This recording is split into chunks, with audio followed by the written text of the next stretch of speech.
The MC was always a little bit different compared to the rest of the people.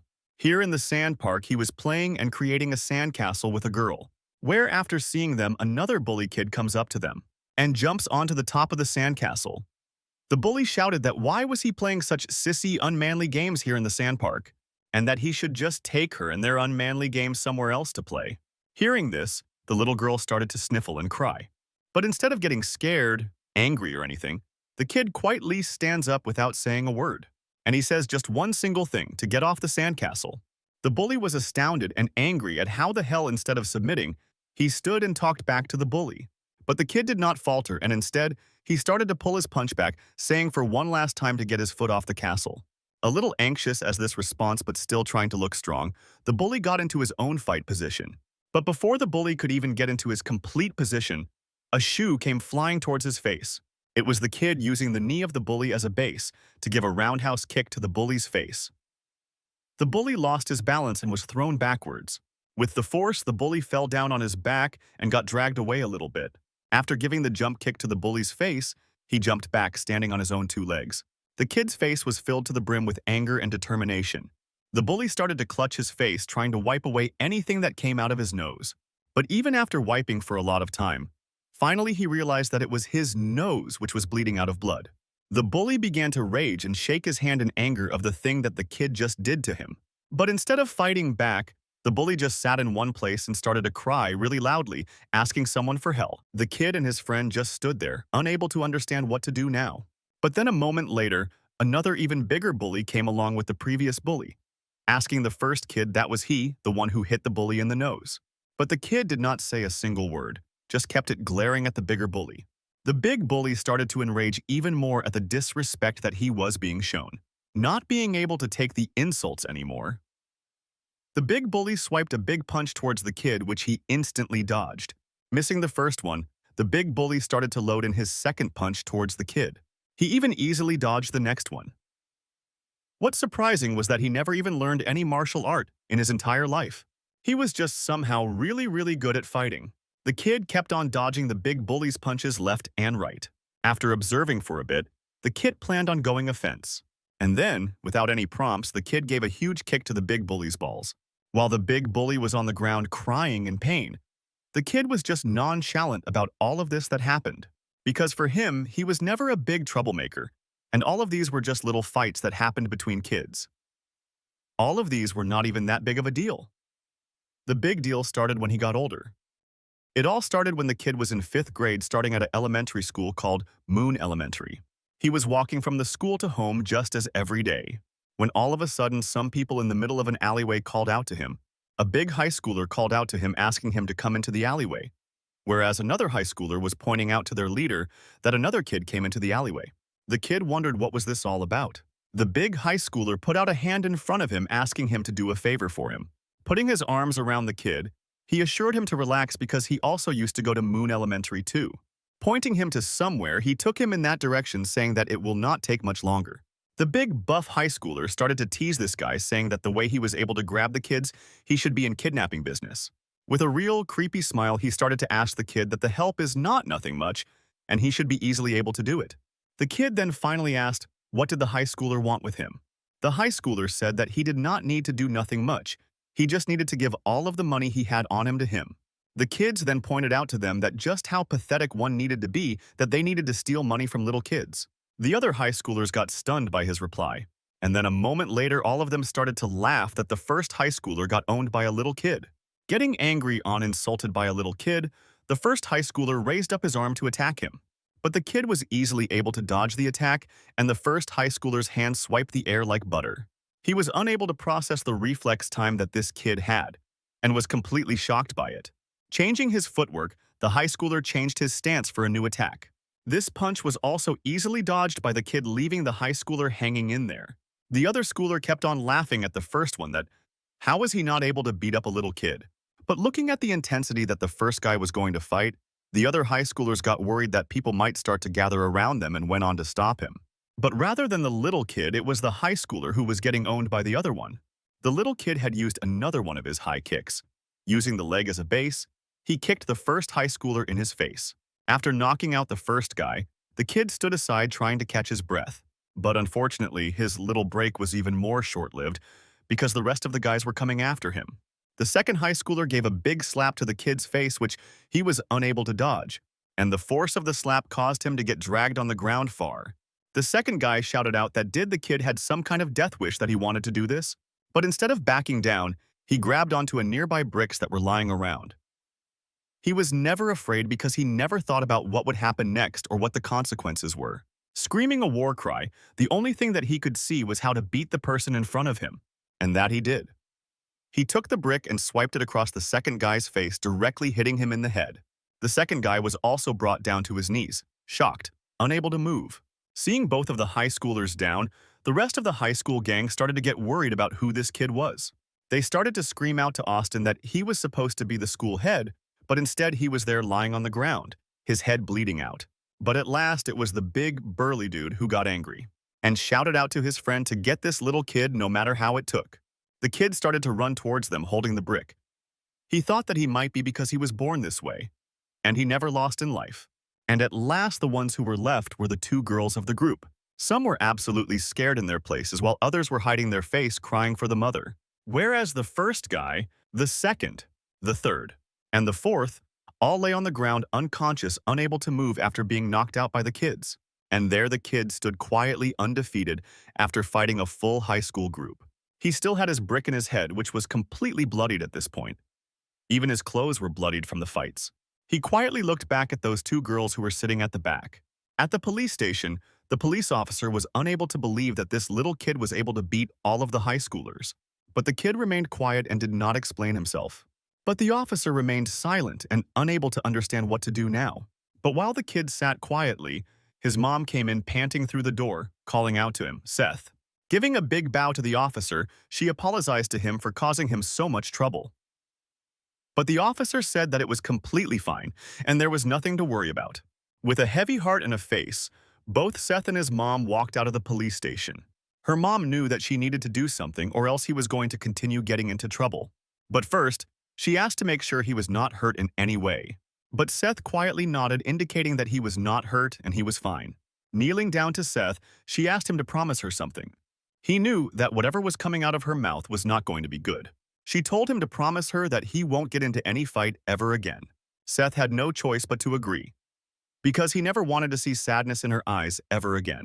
Giving a weak smile, she is told thank you to him for agreeing easily.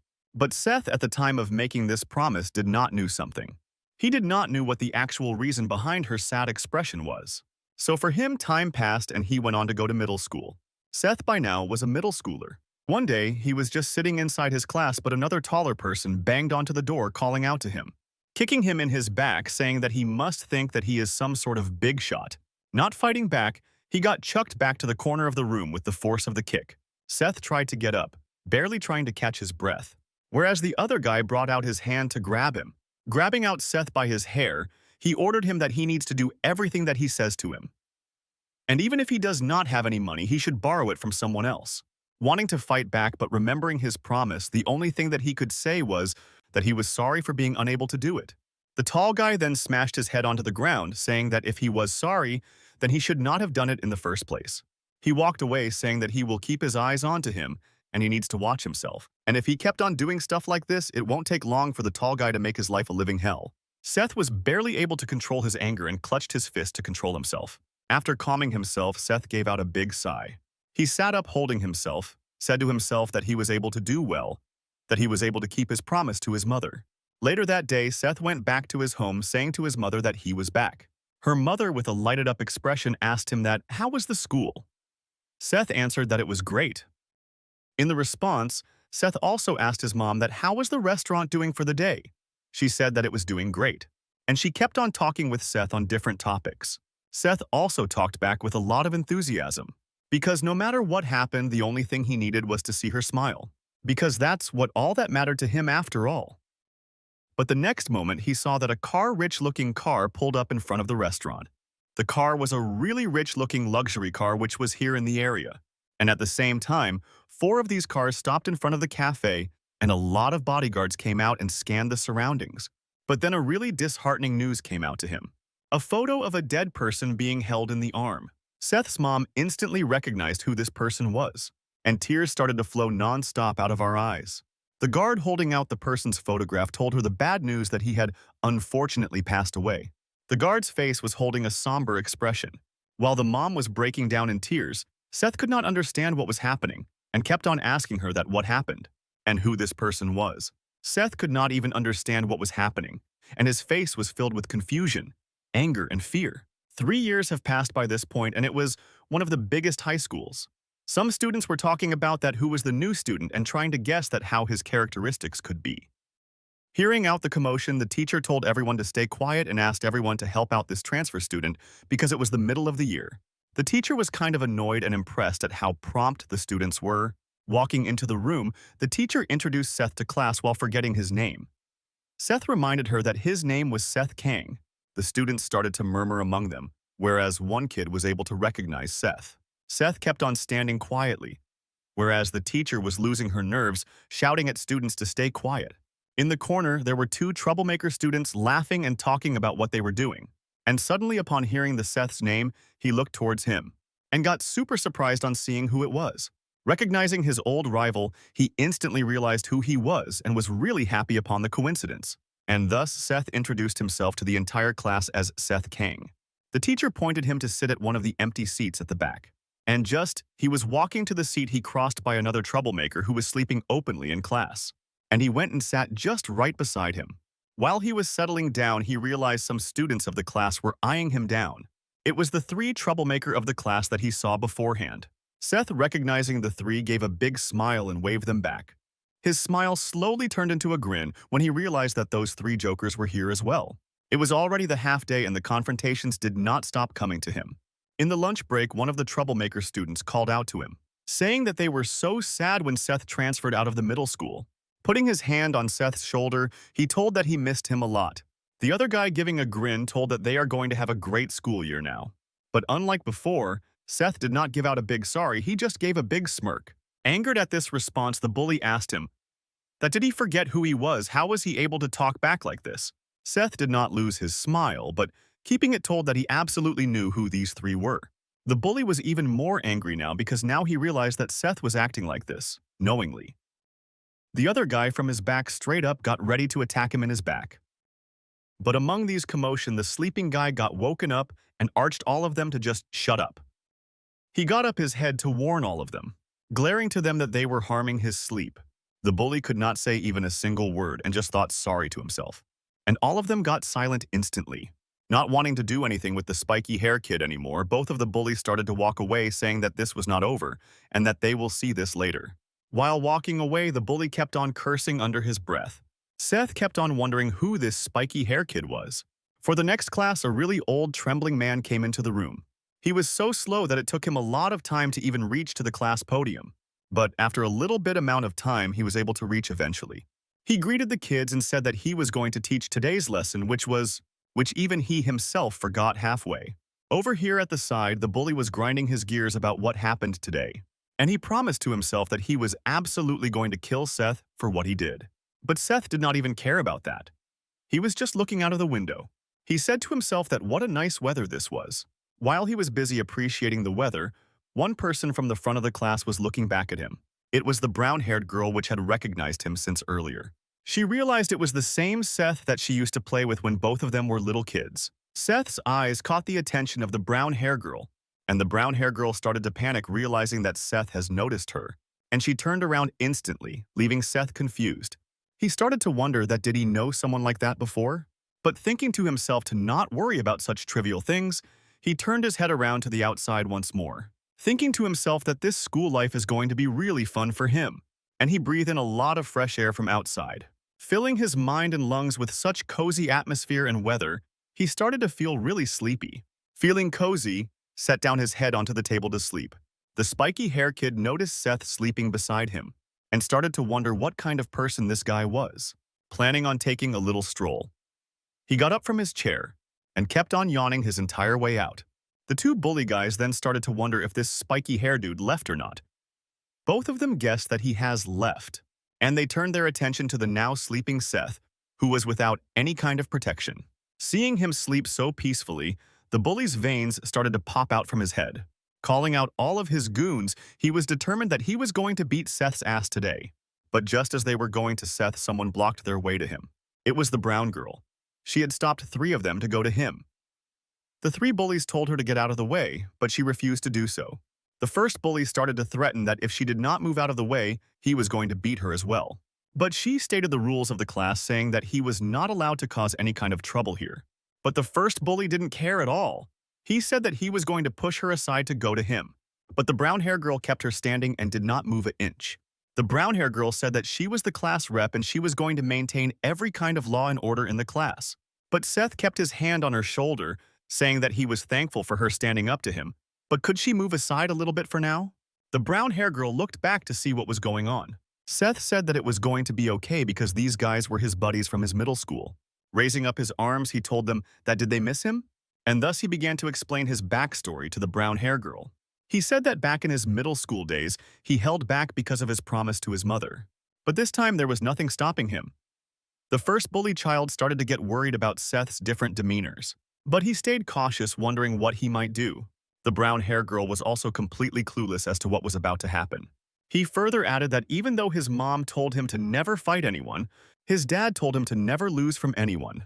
A while later, the spiky hair kid came back from his running course completely sweaty. Opening the door, he went on to sit back at his location in the class.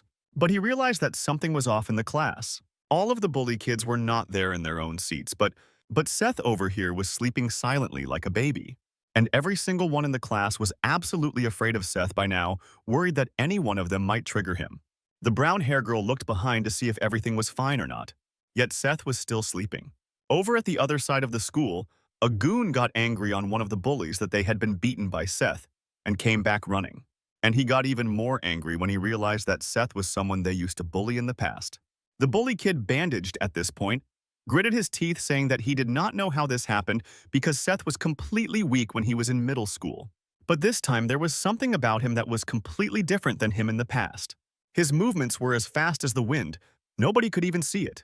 The first bully was able to only see it after it was right up to his nose. In one single motion, he instantly knocked out all 3 of the bullies at once. The goon then taunted the bully that he should be absolutely ashamed by getting beat up by a weak guy. Finally, listening to him, the goon started to walk towards his class door. Walking up to his classroom, the goon asked for the final time that was set in this class. Ripping apart the door by his bare hands, he barged himself into the room. Reaching his class, the goon shouted out to everyone to tell him where the new kid was. Seeing commotion, the brown hair girl looked towards the goon to see what had happened. He randomly began to pick out kids, asking if they were the new ones. But they are terrified and answered that they were not.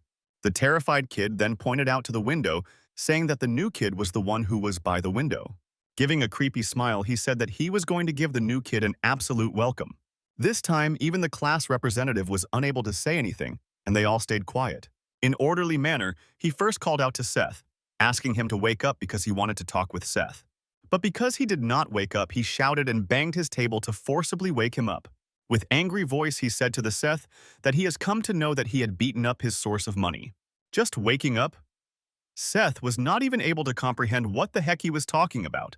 But in grabbing him by his neck, the goon said to him that everybody calls him the goblin of this school. Seth was just creeped out at how ugly he looked.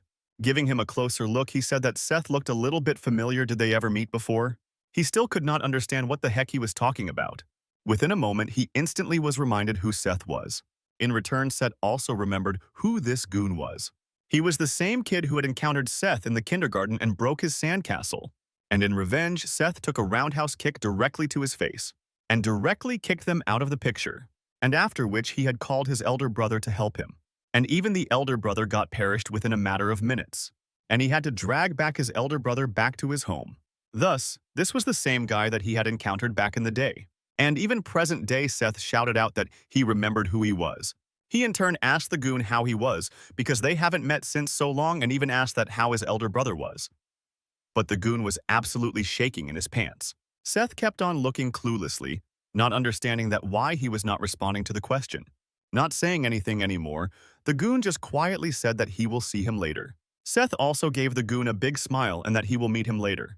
The first bully was completely unable to understand that what the heck just happened. Why did his elder brother just walk out like that? Because when he came, he said that he was going to absolutely whoop Seth's ass. Now what happened? But without replying, the goon just told the bully to get out of his way. But the bully kept on shouting to the goon, asking that why was he not beating him up as he promised to him. But the goon didn't answer still. He just quietly glaring him told him to move. And not wanting to get beat up on the spot, he also quietly moved out of the way. He looked back into the class where Seth was sleeping, still baffled as to what just happened in between the two men. In the meantime, he just had a smirk on. The bully just shouted into the air that, what the hell was going on? After some time, Seth was sleeping on the terrace thinking that how nice it was to come back to his old neighborhood because he was able to see so many familiar faces. Whereas on the other side of the school, extremely mortified goon called his older brother, asking for help, over at Seth's mom cafe. Seth was sitting on the counter talking to his mom. Both of them were talking to each other about various stuff that happened to him. She asks him that how was his experience with the high school, remembering the day he started to giggle saying that it was a really nice one, looking worried at Seth. His mom said that he should honor their promise at all times, that he hiding his face said that he was going to honor it at all times, but added under his breath that he won't attack unless someone else does it first. His mother could only look at him sadly. Walking up, he told his mother that he was going back to his home, and his mom bade him goodbye. Walking out of the cafe, he looked around scanning his surrounding, when suddenly his eyes caught something standing in front of him.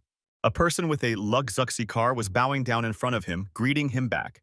With a stern expression, he started to slick back his hair and told him not to embarrass him like this in front of everyone in his old neighborhood. That driver instantly started to pant and asked for forgiveness multiple times. Seth, with the driver, sat inside of the costly car. Going to the back of the car, Seth gave out a big sigh. Collecting himself, he told the driver to drive him to the school now. Bowing to Seth, the driver zoomed the car past his mom's cafe. Her mom came out to see his son for the last time. Her eyes were filled with worry about what was going to happen to her son now. Her face got scrunched up in worry. At the school, both Seth and the spiky-haired kid were just sleeping throughout the classes. The period passed and the clock went past 8, and all of the kids in the class were busy chatting before the other teacher came in. The time went past 10:15. Another teacher thought another subject while both of them kept sleeping. The brown-haired girl, who was the class representative, looked at how Seth was just going on sleeping. But she didn't say anything because she was wary of him now. Over on this side, the class bullies were busy laughing about some topic. For the next period, the physical education teacher came to teach. The class representative asked the entire class to stand up and bow to the teacher. The teacher then waved his hand saying that it was all right, and there was no need for such formalities. Walking up to the podium, the teacher's eyes went to the kids sleeping in the corner of the room, who were Seth and the spiky hair kid. Seeing them disrespecting his teacher honor like this, he got super angry. So angry that in fact the veins started to pop on his forehead. Rolling his sleeves up, he started to walk up to the sleeping kids, but the entire class was scared silent thinking about the consequences of the actions that may happen now. Standing just behind the chair of the two kids, the teacher stood silently. He grabbed the one ear of a spiky hair kid, and the other one of Seth. He raised both of them up to his height just by grabbing their ears. He shouted out to Victor that he let him sleep the last time in his class, only because he had an official fight coming up. And he looked confused at Seth, wondering who the heck this new kid was. The brown-haired girl answered that he was the new kid who had transferred in just a week ago. The teacher got super angry on realizing that both of them were sleeping and called them out to the field. And thus the spiky hair kid and Seth, both of them got onto the field wearing their PE uniform. The spiky hair kid was annoyed that why did the teacher have to force all this onto him? The class students also came out to the field murmuring to themselves about what was about to happen. Seth gave out the most monotonous expression, saying that this was super boring. Holding out his head, the teacher told that they have to run 3 laps. The rules were pretty simple. The one who crossed the finish line faster will not be punished for sleeping in the class, but the loser will be punished so hard that they are going to regret being born. Both Seth and the spiky hair kid did not understand what was the point of all of this, but instead of answering them, he just yelled at them if they understood him or not. While spiky hair kid was reading himself, Seth was standing normally, and the teacher asked if he was planning on reading this day or not. And thus, both of them got to the starting position of the running track. Although he was feeling sleepy, Seth said that he was not going to lose at all. Seeing Seth's enthusiasm, the spiky haircut also got ready to go, and instantly jumped past Seth by bolting ahead. Not wanting to be left behind, Seth also started to run. Moments later, he had caught up to the spiky hair kid. But calling him a dumbass, he moved on ahead, leaving Seth in the back. This disrespect removed all of the sleepiness he had in his body, and he was now fully awake, fully prepared to run. Both of them started to bolt towards the finishing line. The professor could not even understand what the heck was happening. But no matter how hard each of them tried, both of them were evenly matched with each other.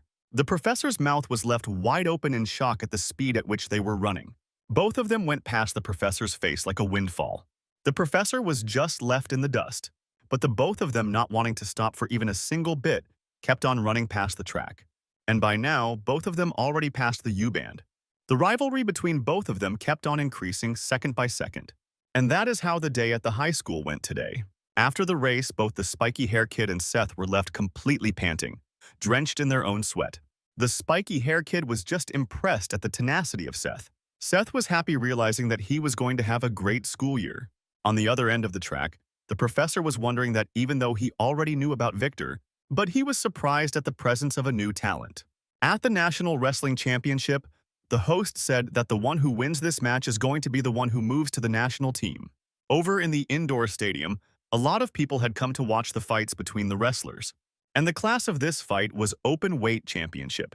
One of the heavy wrestlers started to gloat that he was able to reach here easily, and thus he will also reach the national as easily as well.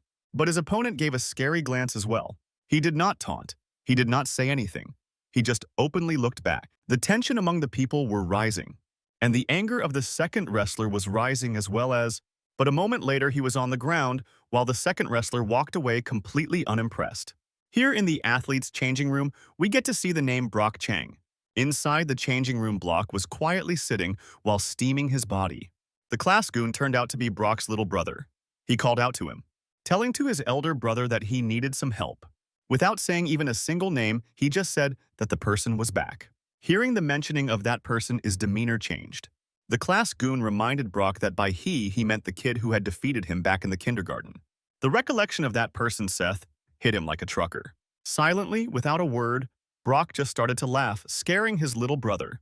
Now, back at the high school, both the spiky hair kid and Seth were brought into the counseling room, where the teacher explained to both of them that he was excusing them and they better not both sleep at his class anymore. Not getting any response, he climbed down to their mouths, and Seth and the other kid just quietly said, "Yes, sir." Changing the topic, this teacher asked the spiky hair kid, Victor, that when was his next competition? Victor turned his face around, saying that he did not sign up for it. With a growling emotion, the teacher said that if he was keeping out like this, he was going to lose his weight and lose his chance at going professional. Victor just stayed quiet.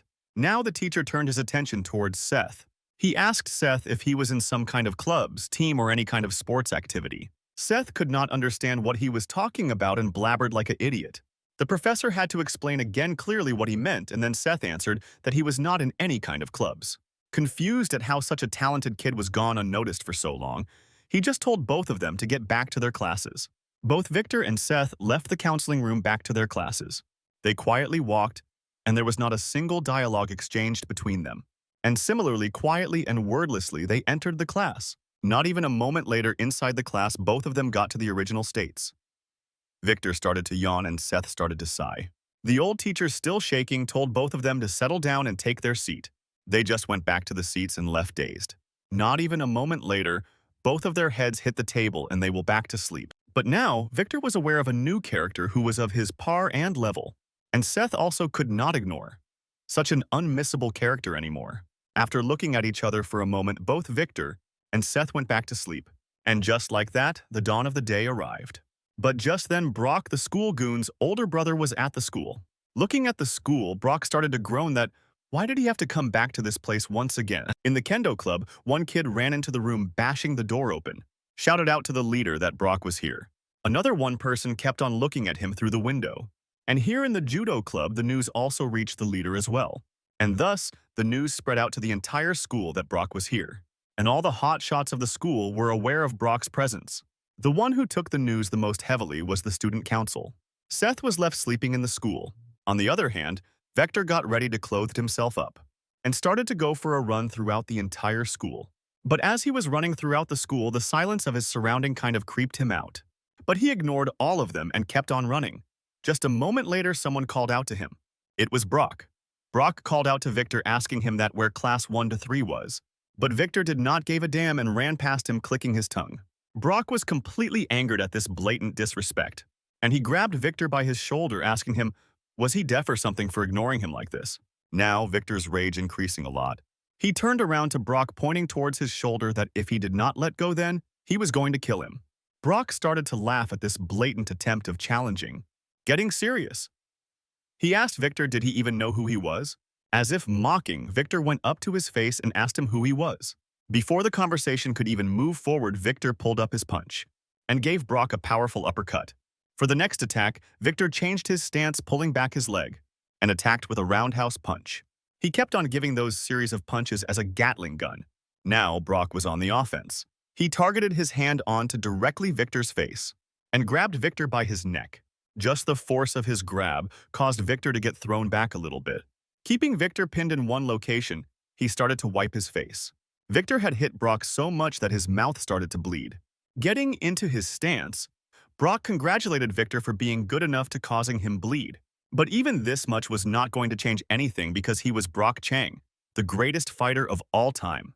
Gloating himself, he raised up his other arm to hit Victor, when suddenly someone called both of them, breaking their attention.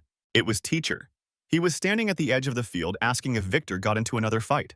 By now, Seth was in the locker room taking out his shoes where he encountered all three of them standing at one side, literally oblivious that he himself was the cause of all of this fight.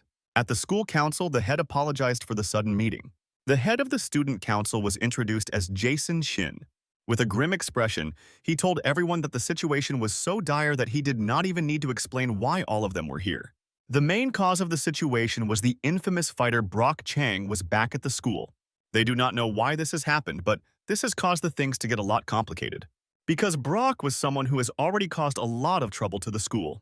After all, he was the national wrestling representative.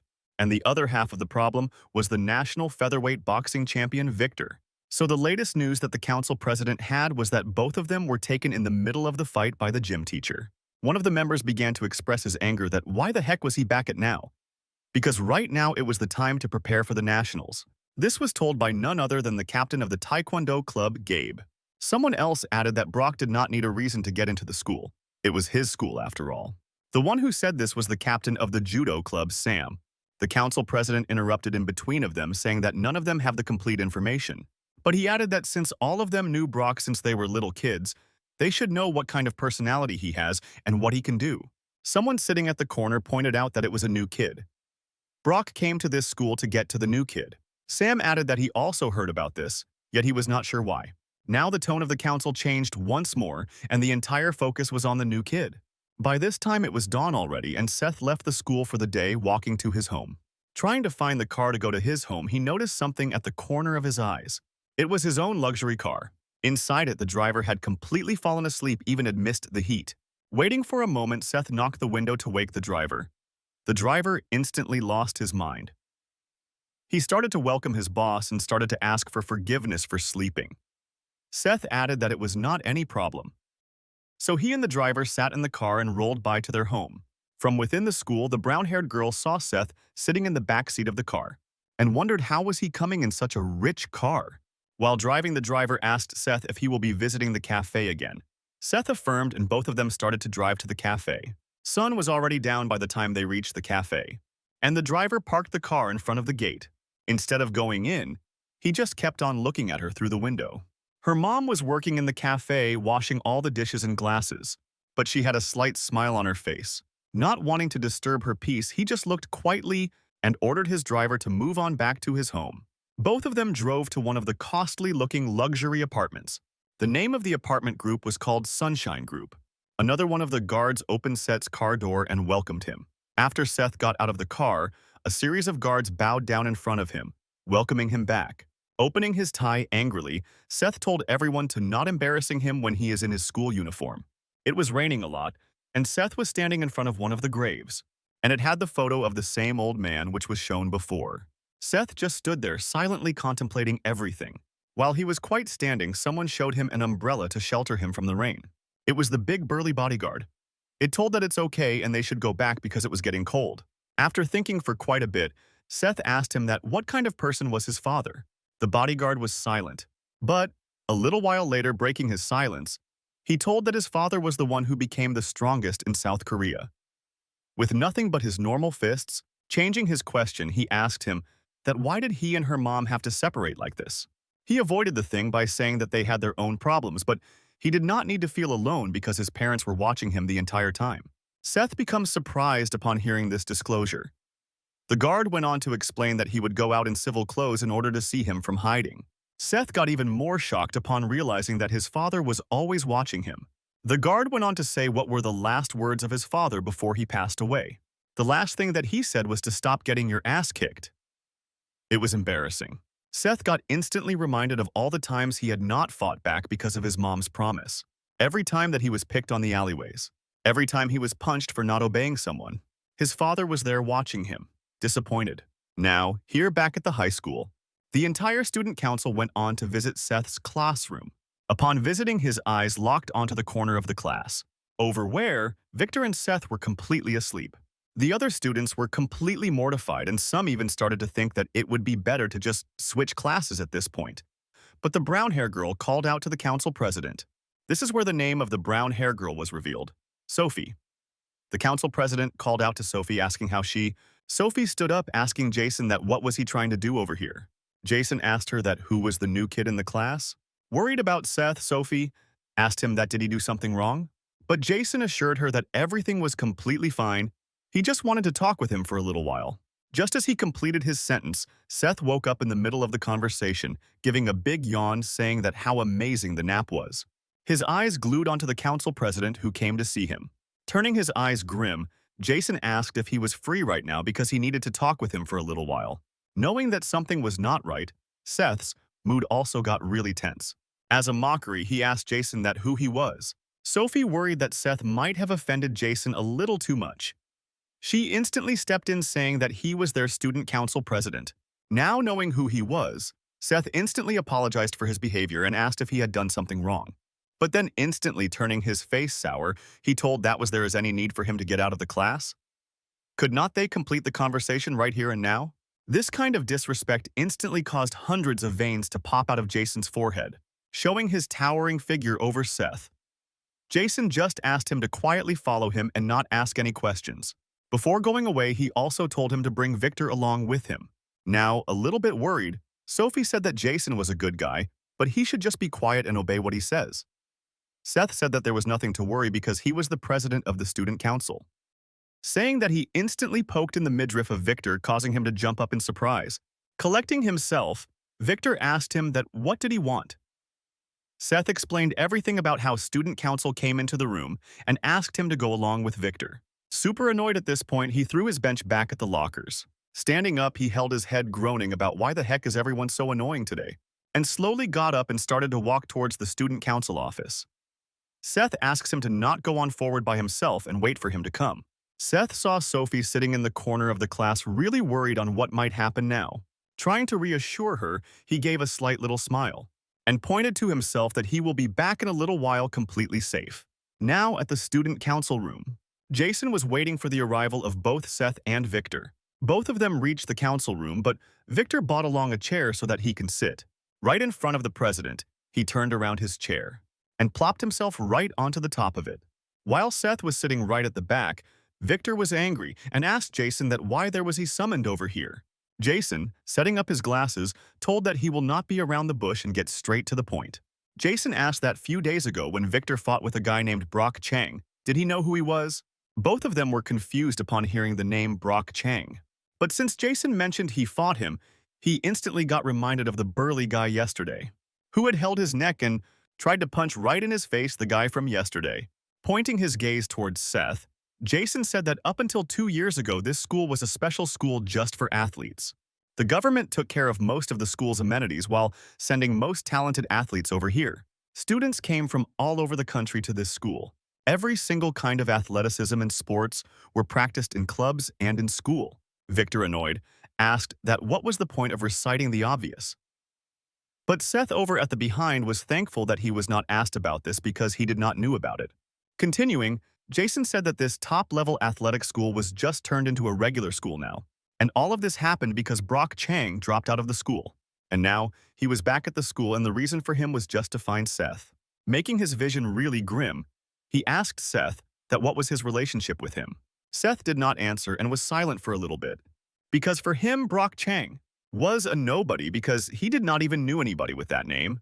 Here on the other side of the school in the counseling room, the gym teacher was in a counseling session with Brock Chang where he was just informed that he had joined the national team. But Brock was just sitting silently without uttering a single word. But the teacher could not understand that why was he not happy because it was his goal since the beginning of his career. But Brock did not answer anything and just stood up saying that he will take his leave now. The teacher let him go, but just before he went out of the door, he called out to him for one last time. The teacher told him to never give up on sports no matter what happens because it was his only dream. Brock just silently looked at him and silently closed the door behind him. Over here in the student council room, the council president continued the story by saying that the school was in an uproar after the fight. This fight happened when Jason was just a normal student of the class. All of the juniors and seniors were completely suspended along with the guy who was the center of it all, Brock Chang. At the scene of the site, it was just a massacre. Brock Chang had beaten through every single one of them, leaving them on ground. The fight was so intense that Brock was left with a bleeding cut on his forehead. Jason added that all those who were defeated were not normal people. All of them were athletes, with 2 of them were national representative and 7 were in the U18 national team. Brock, who was the center of it all, was nearly jailed to juvenile detention. And a member of the judo club who was supposed to join the national team but could not because of the accident. The incident became such a huge incident that literally every single one abandoned the school sponsors and the school became a normal school instead of a sports school. The one who helped Brock back in the day was their current gym teacher. He helped Brock avoid expulsion and being sent to juvenile detention. Victor listened to everything super seriously, but Seth was just a yawning. And now the source of every problem that happened to the school had returned because of Seth. Realizing the gravity of the situation, Victor looked around to see who Seth actually was. But keeping the same nonchalant response, Seth answered that he still did not know who this person was and why he needed something from him. Both Victor and Jason were also confused as well. The entire meeting with the student council president took a lot of time and it was already dusk. Victor and Seth left the school together, but at the school gate, Sophie were standing at the side. The first one to notice her was Victor. Then Seth also realized that she was standing there. Looking at Sophie, Victor made a really big smirk. Sophie, now realizing both of them are out, asked that were all of them okay. But Victor kept on grinning towards Seth, saying good luck to him, and that he will be off now, and he does not want to intrude in between them. Seth did not understand what Victor was pointing at and looked at him cluelessly. After Victor was gone, Sophie slowly approached Seth, and said like a dense person straight up asked her if she was waiting for him at the doorway. Sophie was really surprised. Wanting to hide her embarrassment, Sophia put her bag in front of her face, hiding her face. Seth could not understand what she was trying to do. Seth was once again confused by the actions of the people in front of him. Calming herself down, she asked her if he knew who she was. With a super confident voice, he readily answered that he knew who she was. She was the class representative. By now, Sophia was a little bit embarrassed, but she continued asking him that she was not talking about the recent times. She was talking about her childhood. But surprisingly, Seth said that he knew her, which surprised her a lot. Seth said that he knew her from their spring daycare during childhood in the Deer class. They were friends back then and they hung out a lot. They were pretty close. Sophia could not utter anything and was just stunned at how well he remembered her. Seth kept on explaining that what they both used to do, and slowly Sophia's smile came back. And then her smile turned into a big grin as she was really happy to finally find her friend back. We turned back to a flashback where in the daycare, Seth had climbed up a tree in order to protect a cat that was stuck on the branch. And on a separate day, both he and her were playing hide and seek at the daycare. They were really the closest friends back then. One another day, Sophia suddenly gave Seth a kiss on his cheeks. This caused both of them to start blushing around each other. Sophia, being reminded of all of this, began to smile to herself. While she was stuck in her dream, Seth told her to not worry because he won't share that secret. The secret about how she had kissed him on his cheeks. He said that it was okay and not to worry because there were kids after all, and kids did stupid things. Sophia's mood got summed when she realized that Seth called her first kiss as something stupid. While still stuck in the bad mood, she noticed that rest of the student council staff members were coming out of the school. Trying to hide her embarrassment for looking stupid, she tried to make an excuse, shouting out that she was not there to see him. Calling out to Jason, she ran towards him while Seth was here confused as to what just happened. The only thing he saw last was Sophia walking alongside Jason and rest of the community members, and both of them laughing and talking with each other. Seth gave a bittersweet smile that at least Sophia was having a good life. Walking towards his home, he realized that both of their worlds were too far apart. They don't need to intersect with each other. She does not need to remember the promise she made to him, the promise that was made in between them when both of them were still kids. The problem is that when both of them will grow up, they will get together with each other. Seth, with a solemn expression, and Gate walked towards his car to go back home. His driver was once again sleeping inside the car and forgot to open the door for Seth. But using the master key, he was able to get inside the car, and the driver woke up from the little amount of commotion. Realizing that it was his young master, he instantly jumped up, asking for forgiveness for sleeping. Seth was annoyed as to why he was always so jumpy. Before starting the car, he asked Seth that did he want to go back to his mother's place for visiting once? Seth said that he was not in the mood for it today and told him to directly drive till the company. Starting the car, he zoomed past the school and reached to his company building. Inside the company, there was the chairman's room, inside which Seth was sitting on the chair resting, whereas the bodyguard was standing right beside him.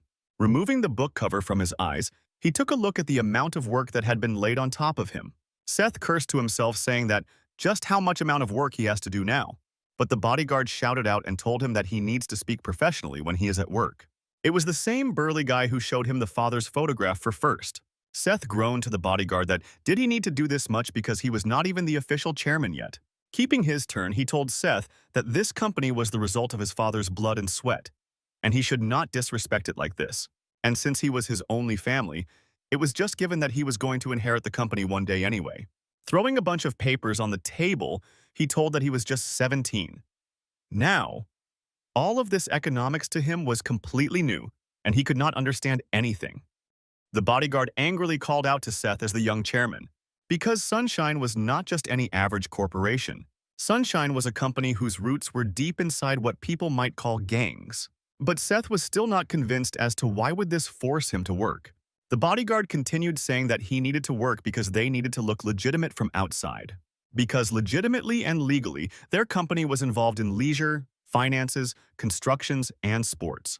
Their company also were involved in large hotel franchises and countless small businesses. And to take all of this started from the very underworld.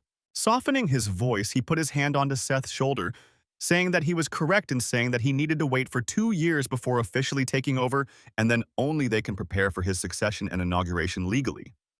But that only mattered legally because for the underworld, things like succession and integration did not amount to anything. The guard went on to tell him further that he was going to be okay because he was the only son of their boss who was already accepted by all the executives. Things will be really smooth for him. Looking at the mountain of responsibilities in front of him, Seth just gave out a big sigh. Just as they were quiet, the phone on the chairman's table started to beep. Instead of Seth, it was the bodyguard who picked up the phone. Picking up the phone, he asked what was wrong, who was calling. With an extremely blurry static voice, a person told the chairman bodyguard that people have come from Busan to come to do something before getting the call cut. Just as he was about to keep the phone at its place, the door to the chairman's office was banged open.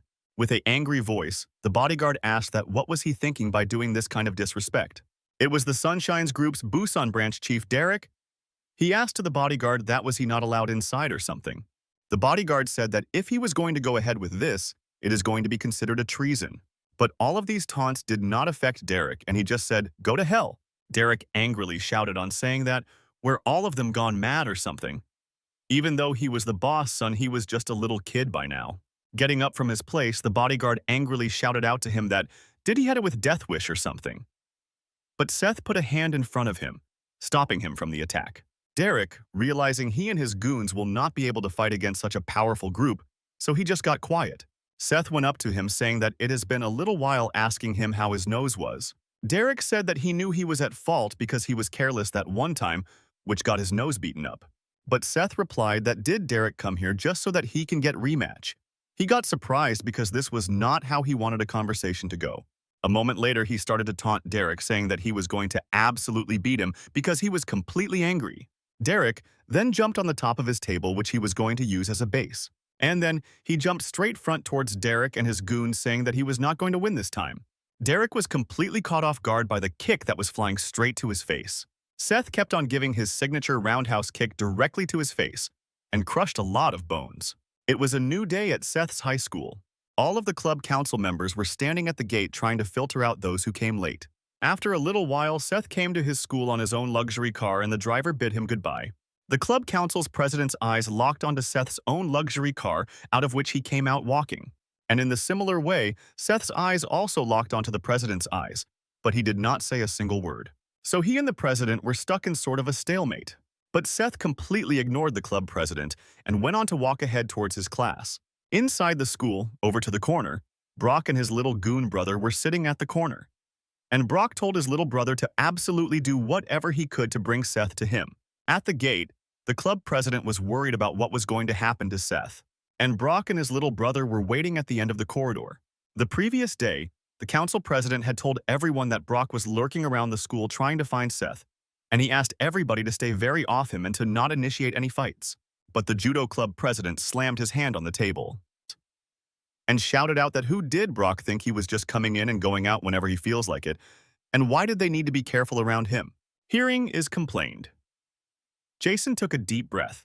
And then, the Kendo Club president told that Brock was a national representative now, and there was no reason for him to come here and pick a fight with them.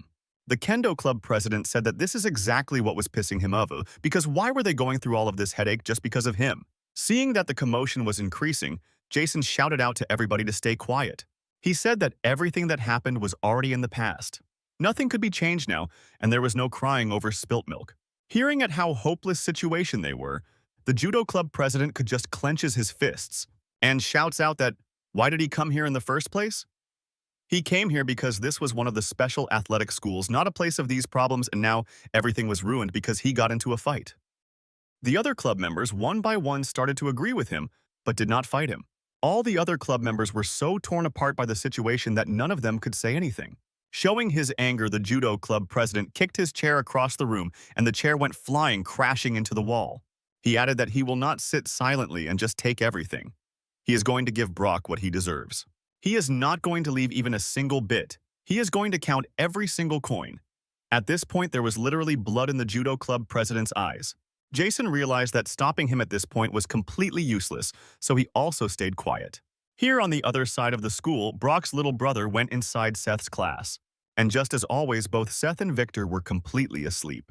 The little brother quietly walked up to Seth's chair without making a single noise. And really quietly and silently, he tapped Seth to wake him up. Seth turned around to ask the little brother what happened. He just quietly said that he and his older brother needed to talk a little while. Without getting up, Seth put his head back onto the table, saying that anything he wanted to say, he will listen in the class. He does not need to go anywhere. Just as he completed his sentence, he went back to sleep. But the little brother kept on shouting that it was really important and he needed to be outside. Completely asleep and slumped up, the little brother somehow picked up Seth and brought him outside to where Brock was waiting for him. But the little brother was still really afraid of him and was keeping a 10-feet distance between him. Seth asked the little brother why was he not coming with him, even though he was the one who first told him to go out. Whereas Victor had his head on the table the entire time. But he was not asleep. He was quietly watching everything that unfolded in front of his eyes. Outside, Sophia and her friends saw that the little brother was taking Seth to someplace. She again thought, what the heck happened now for them to go together like this? Outside the school, Brock was sitting completely unimpressed, asking the leader that this is all that they had got. And in front of him, all the best school fighters were completely defeated to knockout. Brock, now increasing his anger, asked quietly, was this the strongest man they had at hand? But the judo club's leader's head was popping with veins just from anger.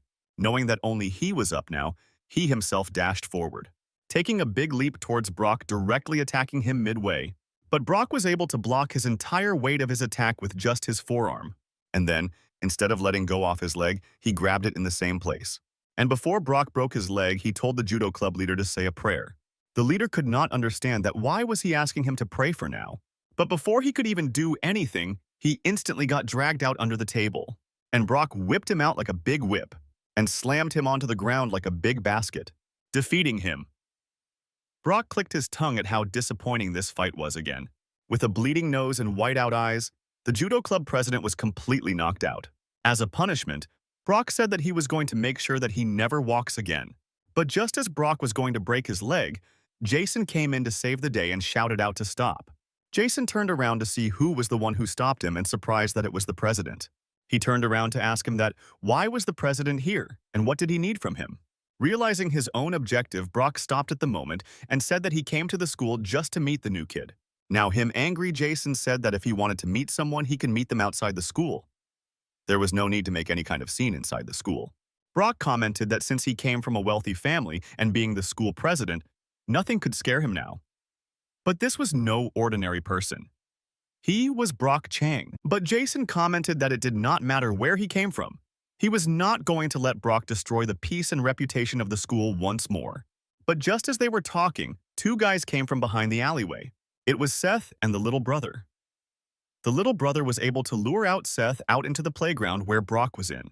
And the Seth and Brock met face to face after a long time. Brock's face got riddled with anger the moment he saw him. But Seth was just happy upon recognizing another friend from his neighborhood. But without even a single word, Brock instantly got into his fighting stance and started to storm slowly and menacingly towards Seth. Instantly reading the room, Seth also got into his battle formation and gripped his punch as hard as possible. But before Brock could reach Seth, Jason stepped in, stopping him, now angry till his neck. Brock said that if he did not want to die, he should move. But Jason was stuck at just one thing, that he did not wanted this fight to happen at the school. He wanted it to happen somewhere else.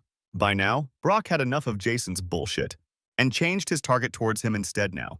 So he started his attack by flaring out his palm right to Jason's face. But Seth came in between and asked Jason to step aside or he might get hurt. This one was completely surprised at Seth taking the initiative here. Seth explained himself that Brock came here just to see him, and there was no need for anybody else to get involved. But Jason declared that if they caused any kind of trouble to the school itself, but Jason cut him off, saying that there was no need because he will make sure nothing like this happens. Brock was just silent and impressed at how confident Seth was. Moving towards him, Seth advised Brock that they should fight in the gym because there were too many people here that can get hurt. He said that they can wear gloves and do it in the ring, or they can wrestle on the mat. He was up for anything. There were no rules. Brock was silent and did not say anything and just move ahead with it. Seeing his expression, Seth taunted that he was angry that Seth was not afraid of him. Brock made a hand expression which showed that he did not care. Seeing the hand expression, Seth got angry, saying that, did he look like someone who would be scared to fight? Fortunately, the taunt was able to get to Brock and he got even more angry. Seth assured the council president that he did not need to worry because he was going to fight only as a sport. All of the kids at the school were getting completely crazy at the mention of a fight with Brock and the new kid. The location of the fight was declared out to be the boxing club. At the gym, every single one came to watch the fight between the new kid and Brock. The gym was completely full by now. But Brock did not lose his cool. He was quietly looking at Seth. Seth also understood what he meant, and he also looked with his serious expression. And then, with his smirk, he changed into his PE clothes to fight better. And Brock got into his fighting clothes as well. Jason was standing at the side just wondering what the heck was going to happen now. But Sophia started to tease around Jason, saying that who was the cool guy who was saying that he would take care of everything just a few minutes ago. Over at the balcony, the bully guy saw that the fight was between Brock and none other than Seth himself. Just as the match was about to start, the gym teacher came in shouting that what the hell was happening. Everybody was surprised and looked at the teacher who came in just now. Realizing that the teacher was here now, everybody understood that they were in deep trouble. But Seth and Brock kept on tensioning their muscles. While Sophia tried to pin the blame on Jason, the gym teacher did not listen to anybody and just kept on stomping till the gym. Seth came to the edge of the ring to ask the teacher that what was the trouble. The gym teacher then slammed something really hard onto the fighting field. It was a boxing gloves which were created to protect the knuckles and palms. The gym teacher shouted that not a single spar could be done without proper equipment for protection. He barged himself, saying that he will be the referee, and under the MMA rules there will be 3 rounds of 3 minutes per round. Both of them quietly listened to the gym teacher talking over them. But now, after listening to the rules, a big grin came onto Seth's face. All the people went and shouted into all of the classes that there was going to be a major fight in between Brock Chang and Seth. Sophia could not believe what she just heard from her ears. And at her, behind where Victor was sleeping on the table, he slowly raised up, saying that now this was some trouble. Now in the training ring, both Brock got into his position, and Seth had a creepy smile spread across his face. The gym teacher, now referring to the match, told that to maintain sportsmanship and remember that this is just sport. Turning to the teacher, asked that he needed to ask something to Brock before starting the fight. He turned around to Brock and asked him, that was he doing this fight because of their tiny fight that they had in the kindergarten, like some kind of loser? Brock felt extremely humiliated at this underhanded commentary, but collecting his breath and calm, he told to Seth that it was the only time someone was able to defeat him in a fight. Seth just stayed quietly and listened to him, saying that Brock added that the reason he wanted to fight was to clean up his winning streak. The referee rang a big bell, shouting out both of them to begin. Brock instantly started off by using his palm as a palm strike to Seth's face, but Seth was able to dodge it. Using his right hand, Seth grabbed down to the Brock's arm from behind. Using that as leverage, Seth grabbed onto the neck next and gave a super strong kick directly to Brock's solar plexus. This direct straight attack left Brock grabbing his stomach in the middle of the fight, while Seth was busy waiting for his next attack. Brock was losing his breath over here, not giving him a chance to recover. He gave another punch directly to Brock's neck, and using the force, he slammed him onto the ground directly. Everyone was completely surprised at the sudden turn of the event. Now this was the deciding moment for the match. Was Brock going to get up to fight or not? Looking towards the gym teacher said, "Ask that." Why was he not counting for the knockout? What was he waiting for? The moment he completed that sentence, he instantly realized that Brock was getting up. There, Brock was gaining his stance and standing back up. But now he was in a much feral condition compared to before, in which he was much calmer. Although his breathing was still labored, he kept on standing. The audience voices broke out in cheers at his tenacity and his strength. While Seth was getting ready for his next round of match, Sophia came in running through the door to see what was happening. She came in so hard that she was completely drenched in sweat and her hair was totally unkempt. Over here, Brock got into another fighting stance by crouching down and pulling out his punch. But Seth did not choose any fighting stance, and he just stood there quietly. After waiting for a moment, Brock jumped on Seth, and he was moving towards him at an incredible speed. It was at this point when Seth took a fighting stance. Pulling out his punch, he said that it would have been better if he would have just laid on the ground. He got into the position to stop Brock's advance and block his attack. At first, he moved to the side, dodging the initial attack of Brock. But this time, instead of his neck, Seth took his hand towards Brock's hair and grabbed it from his behind. Using his hair as a leverage, he began on pulling him around the entire floor and slammed it onto the ground with his face facing forward. Brock grabbed onto his head, groaning in pain. But same as before, without even giving him a second to gain his composure, he let the onset of his next attack. Getting on top of Brock, he aimed his punch directly onto his face. Brock realized that at this point he was in deep trouble, and the punch came in an attack straight onto his face. Worrying for Brock, his little brother screamed out to him. The gym teacher could not believe at how powerless his most amazing student had become. All of the smile and smicker on the council's face had gone by this. The last one to reach there and witness this fight was Victor. Sophia was so afraid that she glued her mouth and gashed in exaggeration. After punching multiple times on Brock's face, the gym teacher shouted out Seth to stop the fight. But by this point, Seth had already given around 10 to 20 punches to Brock's face, and the entire arena was covered in Brock's blood. Brock was bleeding out of his entire face from his nose, his mouth, his ears, everywhere. And Seth's face, his clothes, and his punching gloves were completely covered by blood by this point. The next scene started at the Sunshine Hospital. The hospital corridors were completely busy and full of life. And within one of the corridors was sleeping Brock with all of his wounds bandaged up and a big cast on his left hand. Slowly and slowly, Brock got his consciousness and woke up. And to welcome him, his gym teacher was sitting by the side and said that they had brought him to hospital after he had passed out at the arena. They told that he needed to get rest for 2 continuous months straight. Brock could not understand why was this the case and just looked at the teacher cluelessly. The teacher continued on to explain that during the fight he had a ruptured skull, broken nose, and broken ribs. All of them were fixed. The teacher continued on to explain that during the fight he had a ruptured skull, broken nose, and broken ribs. All of them were fixed. He told that he called Brock's team to let them know. He asked what did he say to them. He told them that it was some kind of injury during his training, so the team will pay for the expenses. But due to this, the person who was ranked just below him was going to be on the national level. But Brock just quietly heard that and did not show any kind of emotions, not happiness, sadness, anything. Seeing how quiet he was, the gym teacher angrily called out to him for trying to get involved in kids' fights. But Brock, with a silent tone, just said that it does not matter anymore at this point, because he found something way more interesting compared to wrestling. Now, in the class, everybody was completely wary of Seth and were thinking twice before saying anything around him. People were so scared, they were even scared to approach him at all. This included both boys, girls, and class bullies. Quite bored, Seth just gave out a big sigh. The moment Seth let out any kind of sound, both of the people around him instantly got scared. Wanting to take a little bit amount of break, he went out of the class for a walk. But the moment he stepped out to the alleyway, he saw something weird happen to the rest of the group. Everybody was completely busy trying to make sure that they did not make any kind of eye contact with Seth. Near the urinal, some of the kids were talking about what was going on in the school. One of the kids informed the others that Brock Chang got defeated by the new kid. Hearing this, the other two could not even believe whether this was true or not. As they were speaking, one of the kids got absolutely stunned in place. The second kid asked what had happened to him. There was Seth standing in the doorway asking the bully kids to move out of his way. Not wanting any kind of trouble, the rest of the kids instantly sprang up and started to run away. Just then, Victor came into the urinal and stood right beside Seth. While completing his business, Victor asked that was he free for some time after school? Seth wondered what this was all about. Victor turned around to Seth for any kind of response. With a growling face, Victor said that Seth took his prey, just saying that he walked away from the urinal. Before going, he explained that he was looking for a sparring match with Seth in the boxing ring at 8 alone.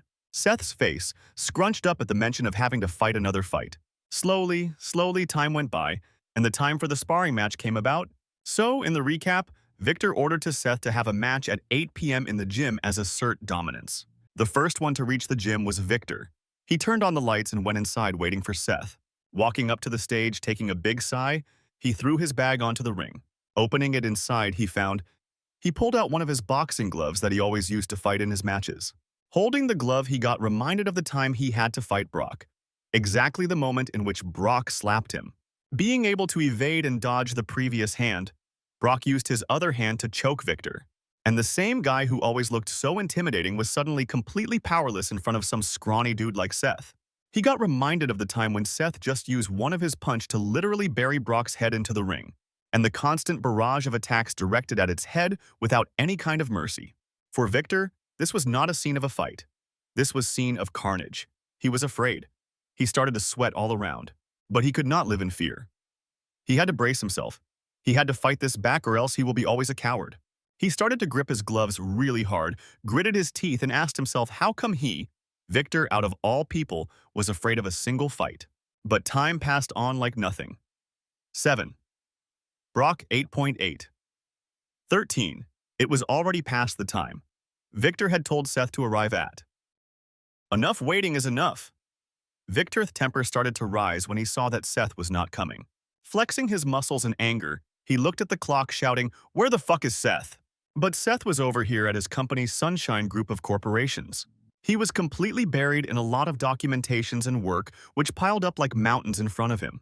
Raising his voice meekly, he told his bodyguard that he cannot do this much amount of work as he had promised someone to meet them at certain place. The bodyguard shouted back saying that he cannot go right now as he has to take care of his company. But Seth refused that he has to go because he had promised it beforehand and he cannot break his promises now. So even this much amount of persuasion was not enough, as the bodyguard strictly refused that it did not matter how important the friend was, he has to stay and work. It was the next morning already. The day was a clear one and someone was running in the tracks. It was Victor. He was practicing his stamina by running on the tracks early morning. After practicing for a little bit, he went to catch a breather in the Rotary Boxing Gym Club room. He took off all of the equipment he had on him in the respective places and wiped himself dry with a towel. Just as he was going to freshen himself up, he crossed a numerous number of golden cups that were kept cleanly in cabinets on a shelf beside him. But Victor did not give that much of a thought to the medals and kept on in his way. After taking a breather, he restarted his workout by punching a sandbag in the middle of the gym. His eyes were filled with rage. He was punching them as if he had some personal beef with them. At one point, he literally spun the entire bag around 180. Seeing what is causing this much amount of commotion this early in the morning, someone visited a gym telling Victor that he does not need to work that hard because he does not even have any match coming up. Without even turning his head around, he explained that he needed to be prepared for what was in his future. That's why he wanted to practice. The person, seeing that Victor could not recognize him, called him out once again to look who even this person was. This person was Victor's uncle. He was worried that Victor was giving in too much effort for a game that no one even is watching, and he advised him to change to MMA instead. Hearing the reason, Victor shouted out that he does not wear these gloves for money only, showing his concern. The uncle said that he was just worried about Victor, that he might hurt himself, but Victor assured it that he was not going to overexert himself.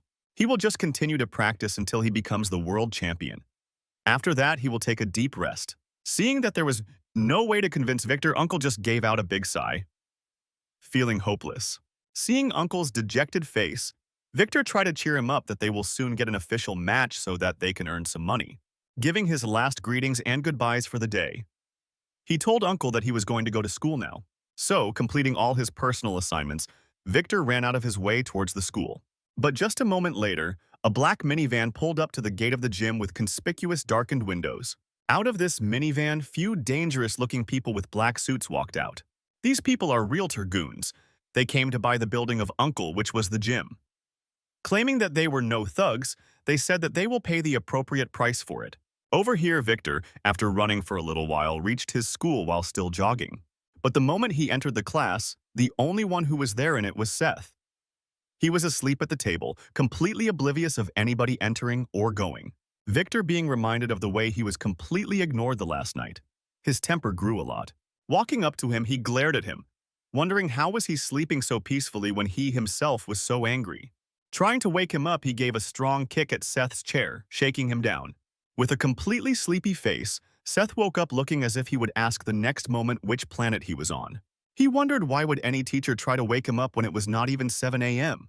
It turned around to see that it was no teacher that woke him up, rather it was Victor. Thinking that he might want to sit there, he greeted him morning. Although there was no malicious intent, but Victor still felt really insulted. He shouted to Seth that he was not joking around at all. Showing a hand around, he apologized, saying that he was unable to come as there was a lot of work from the company yesterday, not believing his bullshit. Victor asked that all the hell is he working when he was still in high school. Seth also agreed with his sentiments. Victor offered another piece of challenge to Seth, saying that he might have ran away from the last one, but he was absolutely going to make sure that he won't be able to do it this time. But the word ran away offended Seth's ego quite a lot. He instantly woke up, removing all his sleepy face, and stood in front of Victor. Wearing a creepy smile, Seth leaned into Victor's ears as if he had to say something. He said there was a reason for him to come to school this early into the morning. Seth said that he was a kind person who never ever turns down someone who wanted to fight with him. Although these kind of remarks amused Victor for a little while, but then changed his emotion to complete anger, shouting that how dare he mock him like this. This time no gym, no ring, no protection, no equipment, nothing. Straight fight. Victor threw a roundhouse punch directly aimed at Seth's face. His punch connected to something because it created a large impact and made a really loud sound which reverberate the entire room.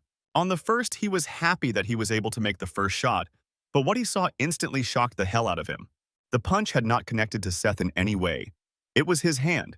Seth held Victor's punch by just his hand. With a soft, somber smile, Seth congratulated Victor that he has a really strong punch compared to everyone he has fought.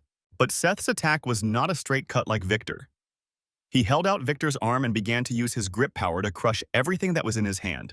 Although feeling a lot of pain, Victor did not back down. But Seth kept on mocking him. That does he want to keep going? Does he feeling tired? Now, clearly angered and triggered by the taunt thrown by Seth, he redid another of his punch and attacked his face once more. Both of them kept on punching each other, and Seth just kept on dodging each of the punch. Now, after dodging and being pushed around, Seth reached the end of the class where he could not go back any further. Seeing that this was a once-in-a-million chance, Victor began his run to give a momentum punch. But instead of taking his punch directly, Seth just slapped his hand, changing the entire direction to downwards, not taking even a second to breathe. He redid his left hand for uppercut punch this time. By now, even Seth was not holding back anymore. He brought up his own punches and blocks to fight Victor. Just as all of this fighting drama was going on through the class, another random guy came in yawning from sleepiness. But the moment he saw what was happening in the class, he instantly broke out in cold sweat and began shaking in his place. By this point, Seth had fought back few punches which Victor was able to block. But since they were interrupted, both of them gave a scary glare to the guy, saying that people were starting to come into the class and this was not a safe space to fight anymore. Seth said that they will continue later at the same place in the gym, even though they stopped their fight and did not cause any kind of damage, but the class knew about it all, and it was awkward as hell. Everybody was busy looking at them as if they had done some sort of illegal activity in the room. But both Seth and Victor did not give any thought to what the class was thinking about them. If they could, they would try to give even less thought if possible. Time was passing by, and by now it was 12 p.m., but both of them kept their anger in the class. A bit later, Sophie came into the room, trotting up to Seth, asking why was he not eating his lunch, and the moment he was reminded of the lunch, his stomach gave out a big growl as if he had not eaten since long. Making an idiotic face, he said that he should go get his lunch now and not dilly-dally around. So he left both of them and went on to go to the cafeteria. Sophie soon followed after his trot. But over there, Victor was losing his mind, commenting about how he should enjoy his time while he can and they will see who wins in reality. Commenting and cursing about him a little bit, he went back to sleep. After both Sophie and Seth had their lunch together, they went back to their classes. Seth went back to his seat beside Victor and instantly plopped his head to the ground, going to sleep. Sophie just showed a concerned face about him, wondering how he would fare in his near future. So the time passed as usual, and the dawn of the day came. So both of their prescribed time to fight also came to the present, and Victor jumped up from his seat. Looking at Seth, he rudely prompted him to follow him to the gym without running away like last time. Seth was compliant this time, so both of them left the school heading for the gym where Victor normally practices his boxing class. Seth, after walking for a little while, asked, "That was the place far or near?" worrying that he might escape once again. Victor turned around to catch hold of him, but instead of running away, he was getting into the back of a luxury car, pointing his gaze towards Victor as if he wanted to say something. He advised Victor to hop on into his car so that they can reach there faster because he does not have a lot of free time on his hands. After both of them sat in the back of the car, the meek driver asked where did he want his destination to be. The destination was the boxing gym. Outside the gym, the meek driver was smoking a cigarette, wondering about just what the hell was happening and when can he go home. But just then another group of people jumped out of the same minivan that was parked in front of the gym few days ago. These people were armed and ready to throw hands if needed. They looked really dangerous. The meek driver just silently observed them without saying anything. Back at the gym, Victor brought out all of the boxing equipments, giving one pair to Seth, telling him to come up on the stage. Seeing that it was his first time to this place, Seth surveyed his eyes around a little bit to see what kind of place this was. His eyes got hooked onto one of the pictures that was hung on one of the walls of the gym.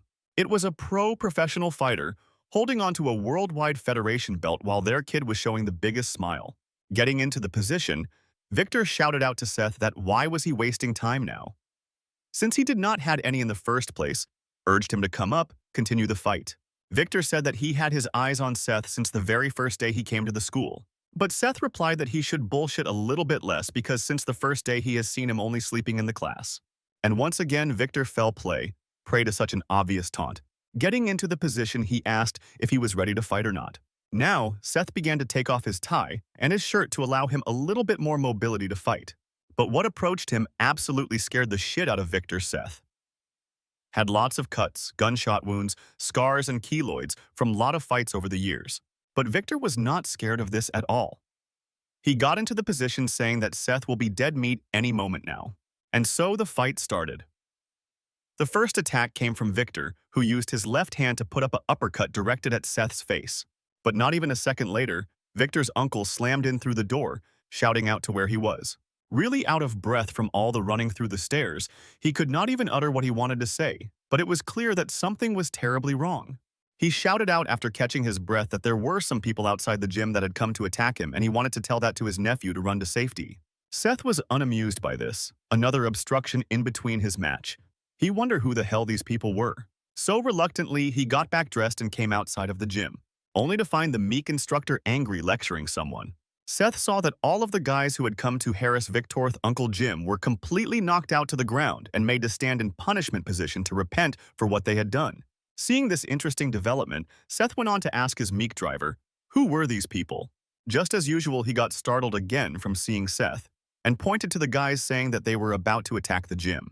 He then asked if he knew the identity of these people and if they were affiliated with someone they knew. The meek driver said that he had no idea these people were, they just came to attack. And now, seeing that these idiot guys were the reason for his second interruption in fight, he called out to one of them to take care of them by himself. He took one of the guys and drove him back to Sunshine Company to talk with him. In the chairman's office, he made one of those guys sit in front of him as if he wanted to interrogate them. Sitting in his chair, Seth asked, what was the matter? Why were they attacking the gym? The guy answered that the gym had unpaid debt. That's why they were trying to buy it from them legally. Hearing the entire matter from his mouth, Seth turned towards his bodyguard to ask what is the correct course of action from now. The bodyguard said that they will take the course of action which their chairman Seth prefers. It was the next day. Everyone had already reached the schools and sat themselves on the seats. Well, everyone except Victor. Victor was absent from school and teacher was asking the students what might be the reason for his absence. Every single classmate looked at him as if he sent him to the hospital. But as if answering to everyone's stare, he gave a big shrug as if he did not know what and where Victor was.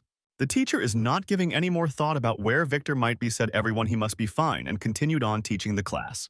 So the class continued as usual. 12 p.m. came, and so did the lunch break time. Everybody caught together to their groups laughing and eating while completing the lunch break. But, amidst all the chaos, certain guy entered the room really loudly. He was so loud and scary the rest of the class completely got quiet and got out of his way. But this person's concern were not the rest of the classes, but rather Seth. He was sitting at the corner of the class. He slammed his hand on Seth's table as if he demanded answers for his actions. It was Victor. He had come to see Seth, telling him that he needed to talk about something, inviting him outside. Sophie gave another look of concern, worried about what was going to happen to both of them. Now, the location that they chose to talk was the back of the school corridor, where not many people would go about. Wanting to get straight to the point, Seth asked, what did he need to talk about? He does not have a lot of time to waste. Sharing the same sentiments of not wanting to waste any time, he pulled out a legal-looking envelope, asking what was the meaning of this. Victor went on to explain that this was a legal document that was given to him yesterday night. The paper contained all the list of rates, debts, every single record that Victor's dad had taken for the gym. And with an angry face, he asked, was he the one who paid it all off?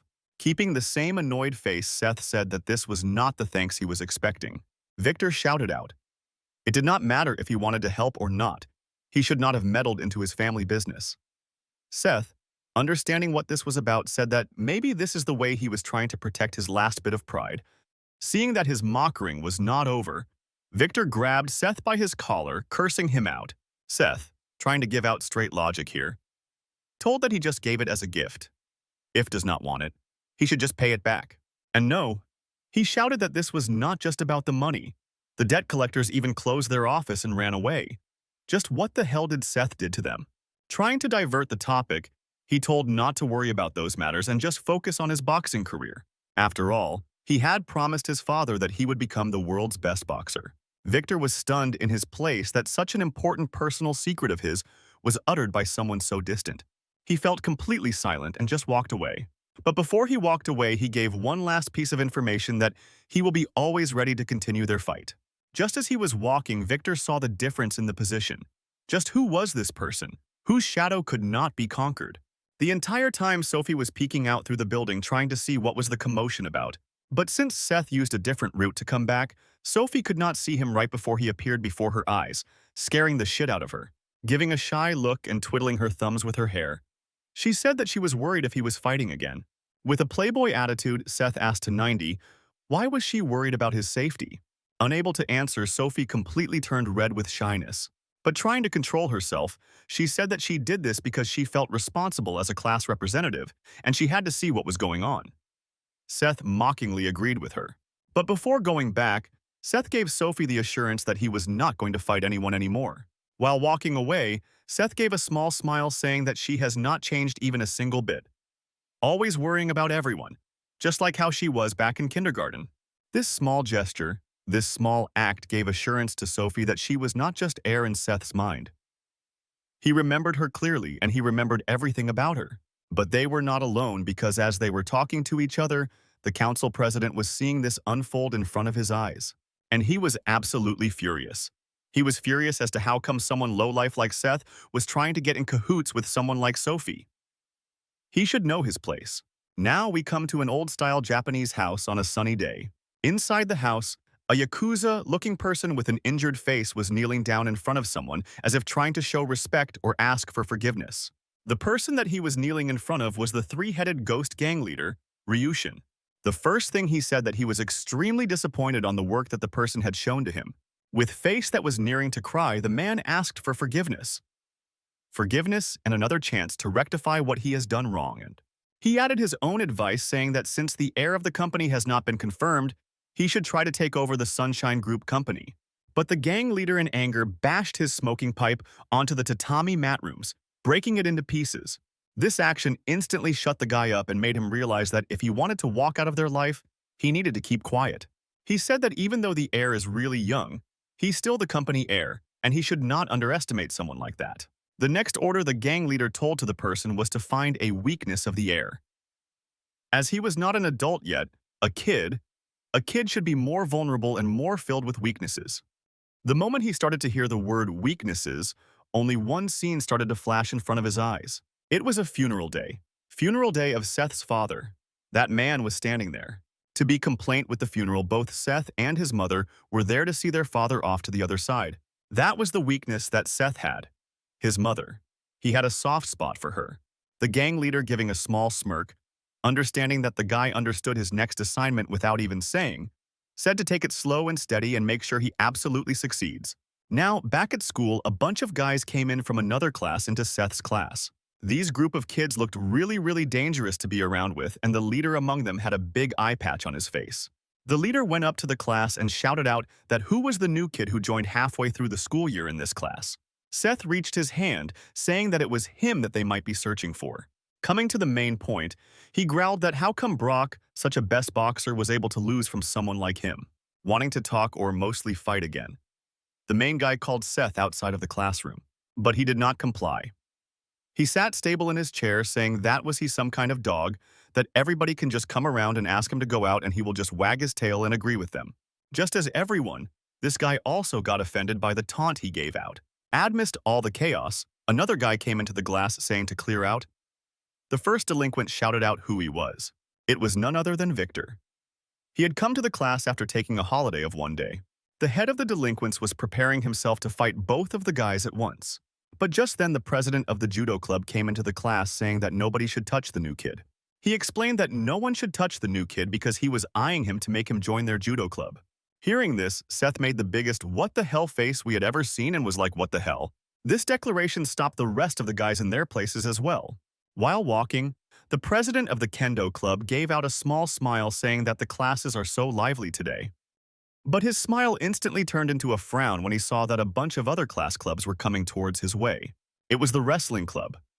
They were surprised that both kendo and judo were trying to recruit Seth into their own teams.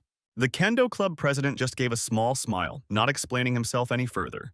And inside the class, Seth and the rest of the people didn't even knew that 3 of the strongest club were fighting over a single guy. But Seth did not care at all, because for him all of those seemed really fascinating. Although Seth was enjoying the time of his life, but same could not be said about the rest of the kids in the class, and Sophie understood it. So as the class representative, she felt compelled to speak up and tell them about it. Feeling really scared about the guys who had come into their class, she told them to take their matters elsewhere, as the rest of the class members were feeling really uncomfortable with the energy they brought here. The first guy said that he has some kind of unfinished business remaining with Seth. The second guy said that he wanted him to invite to the wrestling club. For the third one, it was the judo club. For the fourth and final guy, it was the kendo club that he came to scout Seth for. But mustering her last weight of strength and courage, she pushed all of them out of the class saying, it didn't matter, they have to leave the class. Pushing them out, she slammed the doors behind them. Turning around, she gave a smile to Seth saying that he should be fine from them for some time as she handled it. But her act of courage lasted only for a little while because all of the guys entered the classroom through the front door, ignoring her warning anyway. Further ignoring Sophie, all of them went to crowd Seth, asking them one by one to join their respective clubs, some even giving him bribes as to girls liking kendo clubs. As the ferocity of everyone fighting around them increased, Seth were stuck in a bind, thinking about how was he supposed to deal with all of them now.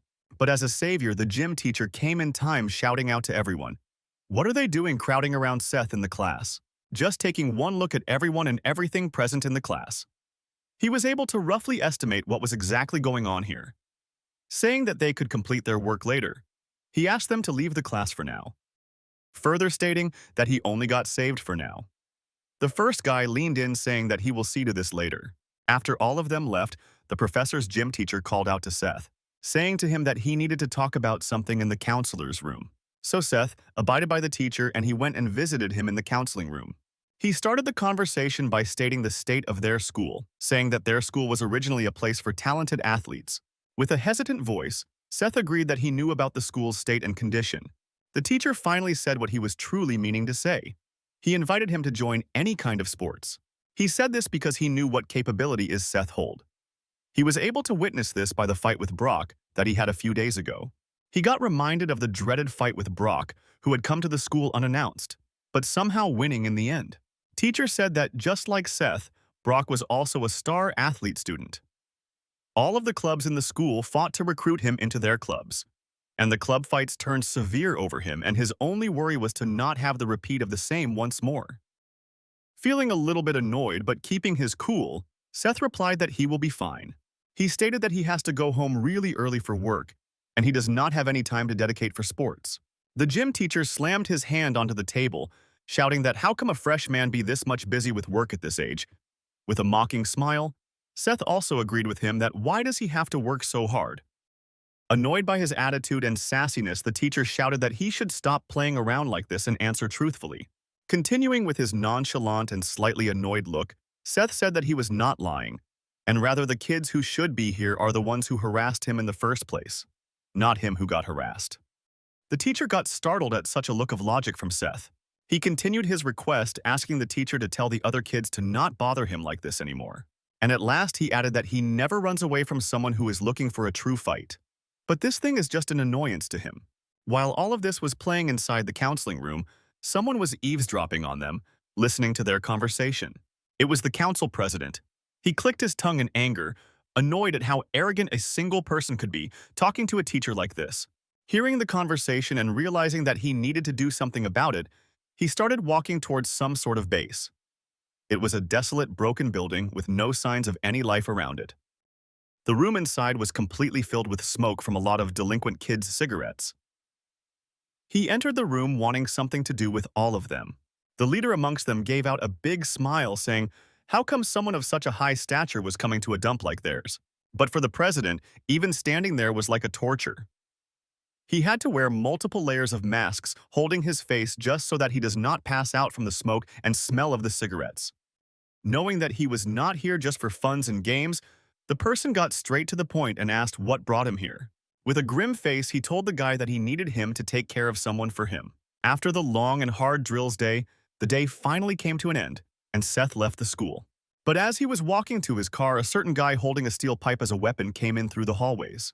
He started to run, targeting Seth's head to beat with that steel pipe. Unfortunately, the attack connected and the guy hit Seth's head really hard with the steel pipe, and he passed out on the spot. A little while later, he began to gain his consciousness back, still really hurting from the attack on his head. When his vision cleared for a bit, he saw that he was in some kind of abandoned warehouse with a guy smoking in front of him. With a mockery and sarcastic voice, the guy said, "Good morning, sweetheart," to Seth. Seth instantly understood what situation he was in, but he was still in pain. The area where his head was hurt kept on bleeding and he was lying on the ground. Holding on to his head, he woke up to see where exactly he was in right now. The guy who hurt him in the first place kicked him in the back, shouting to not dilly-dally for any longer and get up. Fortunately for Seth, looking at the pipe in his hand and the build, understood that this was the guy who hit him. A guy in a corner told how come someone so weak as this guy could beat someone like Brock. Two other guys at the side taunted him to stop acting like some kind of hero, but he did not feel scared at all. Instead, he just cracked his neck. Still bleeding from his forehead, but now his face laced with a creepy smile, wondered what kind of interesting situation he was in right now. But seeing his creepy smile creeped the hell out of everyone who were expecting him to get scared instead. The first guy who hit the metal rod to Seth's head ran up to him to hit him once more. But the same thing was never going to work twice because, hey, realized what was coming and looked back. He instantly got into position and blocked the metal rod with his hands. Then using his other punch, he punched his hand, throwing the weapon away from his hand. The metal rod begins spinning through the air, flung by just the sheer force of the punch. It went and fell right at the feet of the leader of the group. Both of them were just astounded and just kept on looking at the rod which was still spinning before falling down. But the punch not only affected the rod, it also affected the guy who hit it. The force broke his elbow joint, which caused him to scream in pain. But Seth was just annoyed by how noisy he was over just a few broken bones. So he charged another big punch directed right at his face to shut him off for good. He had a really big smile as if he was wholeheartedly enjoying this fight. The punch connected and it hit right at the guy's neck, knocking the air out of his lungs. So the first guy was completely done with just 2 attacks. He was knocked out cold. Keeping his smile, he went on to ask what about the other guys? Weren't they also part of this group? He wanted to fight them as well. But the guys, instead of wanting to fight, they were all breaking out in cold sweat, scaring that who the hell did they mess up this time? Although he was momentarily scared, realizing the situation and power he had, a creepy smile creeped up the leader's face as well, saying that just how cocky can one be after beating just one guy? He ordered all of the guys who were surrounding him to beat him up to a pulp, now the worry completely leaving his face. After a brief standoff, the leader ordered everyone with a shout to fight, activating everyone's attacks. So everyone went on showing off their attack all at once. But the thing that occupied Seth's mind was not fear, but rather annoyance. Annoyance at how much time he has to wait fighting these weak goons. So he just closed his eyes and took a big sigh. Slapping both of his cheeks, he redid himself to fight off all of them at once. For the first guy with braids, he went and pulled on his collar to divert his force of attack, and then finished him off with a knuckle punch to the chin, which broke one of his teeth. For the next, it was an elbow punch right at someone's nose, completely breaking it down. But as he was fighting them, one guy from behind brought one of the chains, tying it around his neck. Seth realized he now fucked up. The chain was around his neck and both ends of the chain were in the goon's hand. He tried to stand again by hitting the back of his head to his face, trying to break his nose. But the guy was way too well built to be knocked down by a simple thing like this. So, as a mockery, he gave a smirk to Seth. Seeing that normal civil type of fight was not going to work out, he went on to use his guerrilla tactics. Seth jabbed one of his thumps directly into the goon's eye, blinding him permanently. Just then another of the guy was running towards him. Seth, using the force of his jab, began spinning the guy around, directing him towards the first guy. He then shoved the first goon along with the second goon. The force of the jab was so strong that it threw both of them far behind with a lot of speed. Seeing the brutality that this guy was willing to go to, the rest of the guys stopped in the tracks, hesitating to fight this guy anymore. But Seth had lost it at this point. He was spinning the chain around his hand as a steel knuckle, smiling valiantly, exclaiming at how fun something like this is. The leader saw that normal hand combat was not going to work in this place. He shouted everyone along with him to go and grab all of the steel bats to use as weapons. So now everybody had their weapons, none of them were empty-handed, and once again surrounded Seth to beat him up. But just as the first guy was running towards him, he, with a lot of ease, just dodged the attack which shook the ground. He continued the fight using their own weapons against them, a right jab, then a left jab. Hands, legs, thumbs, bats, nothing was off the table for him. He used everything at his advantage to throw everyone around him. But as he was running towards the rest of the guy, one of the goons held him back from behind, basically incapacitated him, whereas the guy in front of him prepared one of his bats to hit Seth. Using his left leg as a base, he jumped up and used his right leg as a kick. The kick, the chin of the guy who was swinging the bat, kicking him far behind to a safe distance. The force also knocked back the person behind him onto a sharp edge of a box. But even though he hit the guy was still not completely knocked out and had some amount of consciousness in it. So Seth turned around, breaking his hold, charged another punch right at his face. The punch connected properly this time, thus completely dissimulating all of his teeth and knocking him out cold. Another guy, unlike everyone else, kept silent while swinging his bat. And since he was silent, the attack was able to connect, hitting the left side of the head. But the attack didn't do much to Seth. Instead, it made him even more psychotic as he looked back with a really creepy smirk. So the fight kept on going between Seth and the rest of the guys in the ransacked warehouse. And within just a few minutes, the boss was left with a view in front of his eyes that he never expected he would see his entire life. Every single one of his members were completely decimated to the ground, with not a single one standing up. And the only one who did was Seth. Scene of Seth in front of him. He got reminded of the time when he got beaten by a little kid. This little kid was none other than Seth himself, who used the brick to beat him up. Now, afraid and screaming for his life, he pushed back, crawling towards some sort of safety, trying not to offend him anymore. But Seth was not about to let him go like this. He grabbed him by his collar, pulling him up to his face, as if he wanted to interrogate him about something.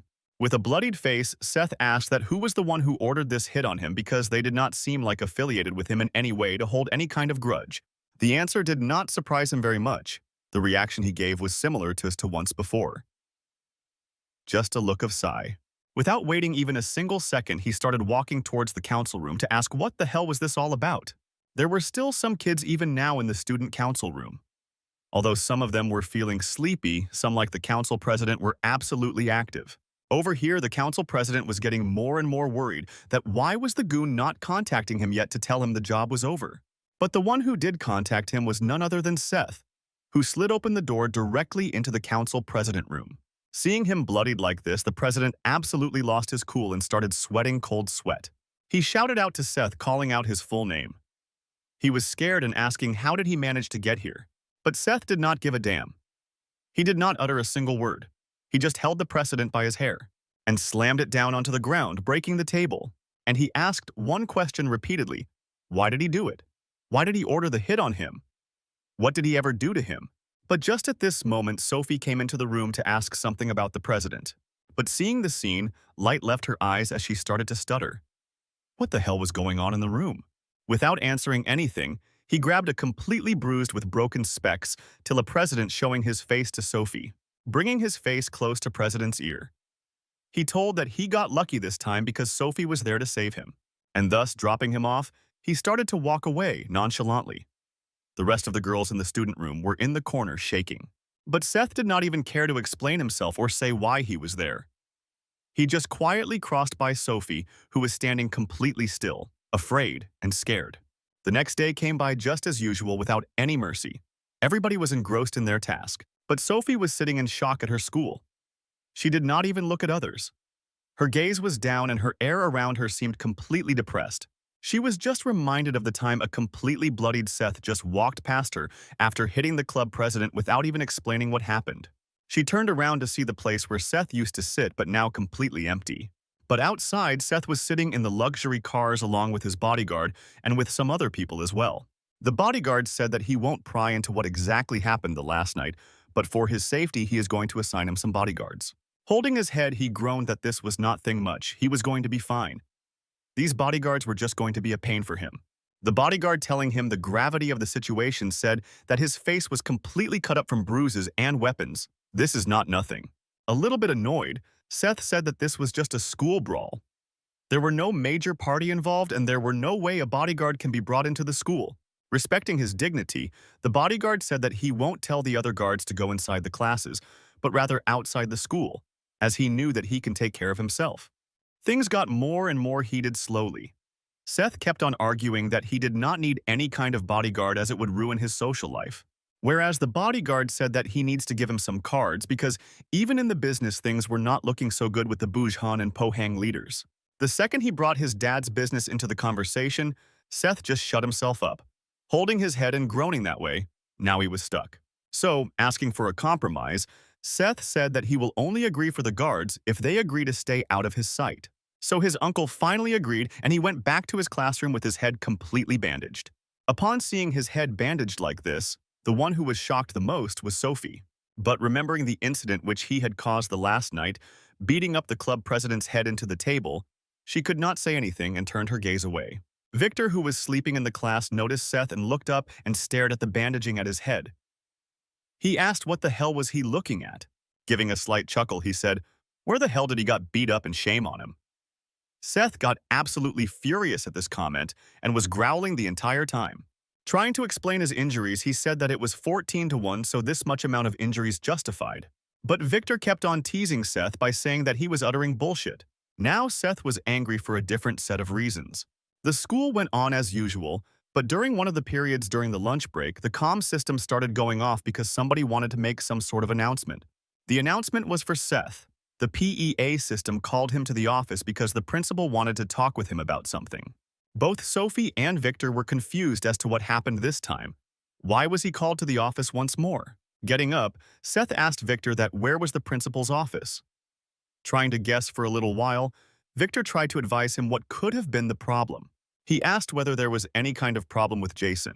He explained that could have been a problem because although Jason's uncle is the principal of the school, his dad was actually the owner of it.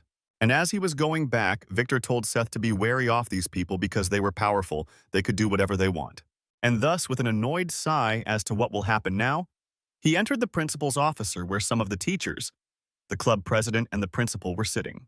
First, he asked the identity of Seth to Seth. Was he Seth? He did not answer, but looking at his expression, it was pretty evident that he indeed is Seth.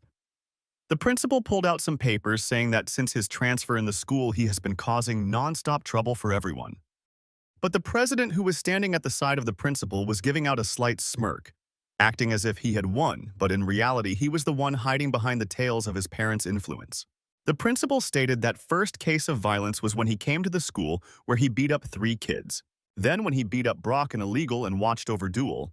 And then he finally beat up the entire goon gang hiding in the warehouse. And then final crime was to hit the council president. But over here, the council president was continuing to give out his smirk, absolutely sure that his win was in his ballpark, and there was no way he could lose. With a calm demeanor, the principal told him that henceforward, because of his action, he has been expelled from the high school. The teacher sitting in front of him just gave out his biggest sigh, worrying that how could things have gone wrong this way. But instead of worrying about that, Seth was instead smiling with a big grin, shocking the president who expected him to worry at this. Seth counter-asked the president, the principal saying that was he sure about what he was saying, that he had expelled Seth from the high school. Seth called out to his bodyguard to say something. He first asked his bodyguard whether he knew where he went to the school. The bodyguard answered affirmatively that he knew. With a creepy grin, he told his bodyguard to adjust the accounts and buy the entire school.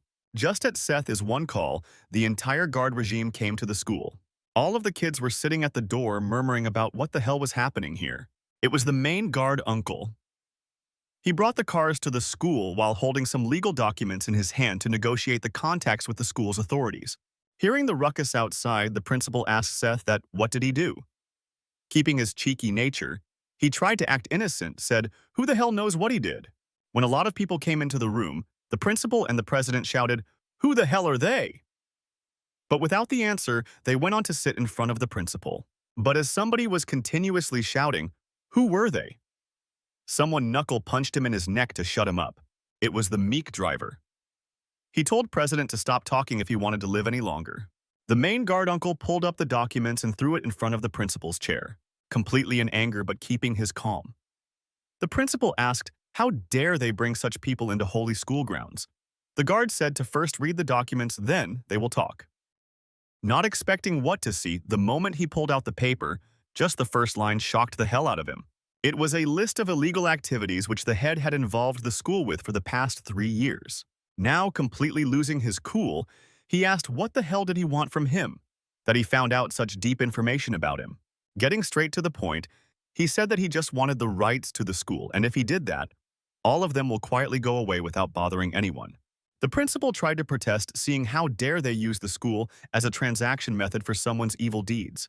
But the guard uncle instantly choked him, cutting his sentence midway, as if he did not want him to even give a voice.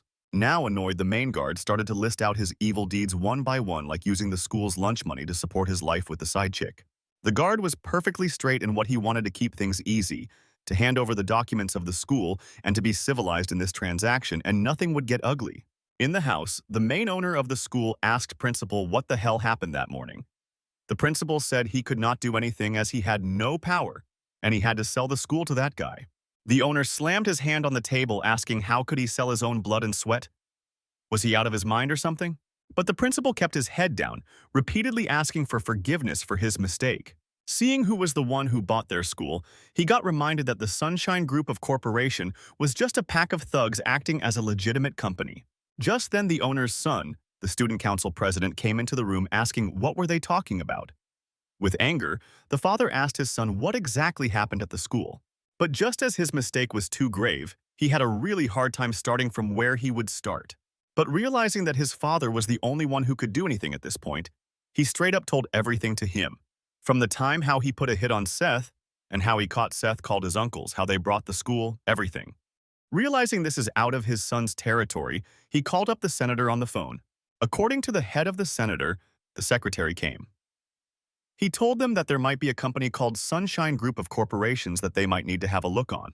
But over here at Sunshine's Group of Corporation, Seth was really surprised along with his guard that how fast they were able to acquire the building. The guard answered that this was pretty easy to do because they were evil people, guilty people. They took cuts of the students' lunch expenses, illegal employed practices, overcharging the school supplies, sexually harassing teachers, and embezzlement of school funds like those. Surprising Seth even more, he asked, how were they able to find out so many information at once? The guard answered that it was necessary because he goes to that school. So they already had this information at hand?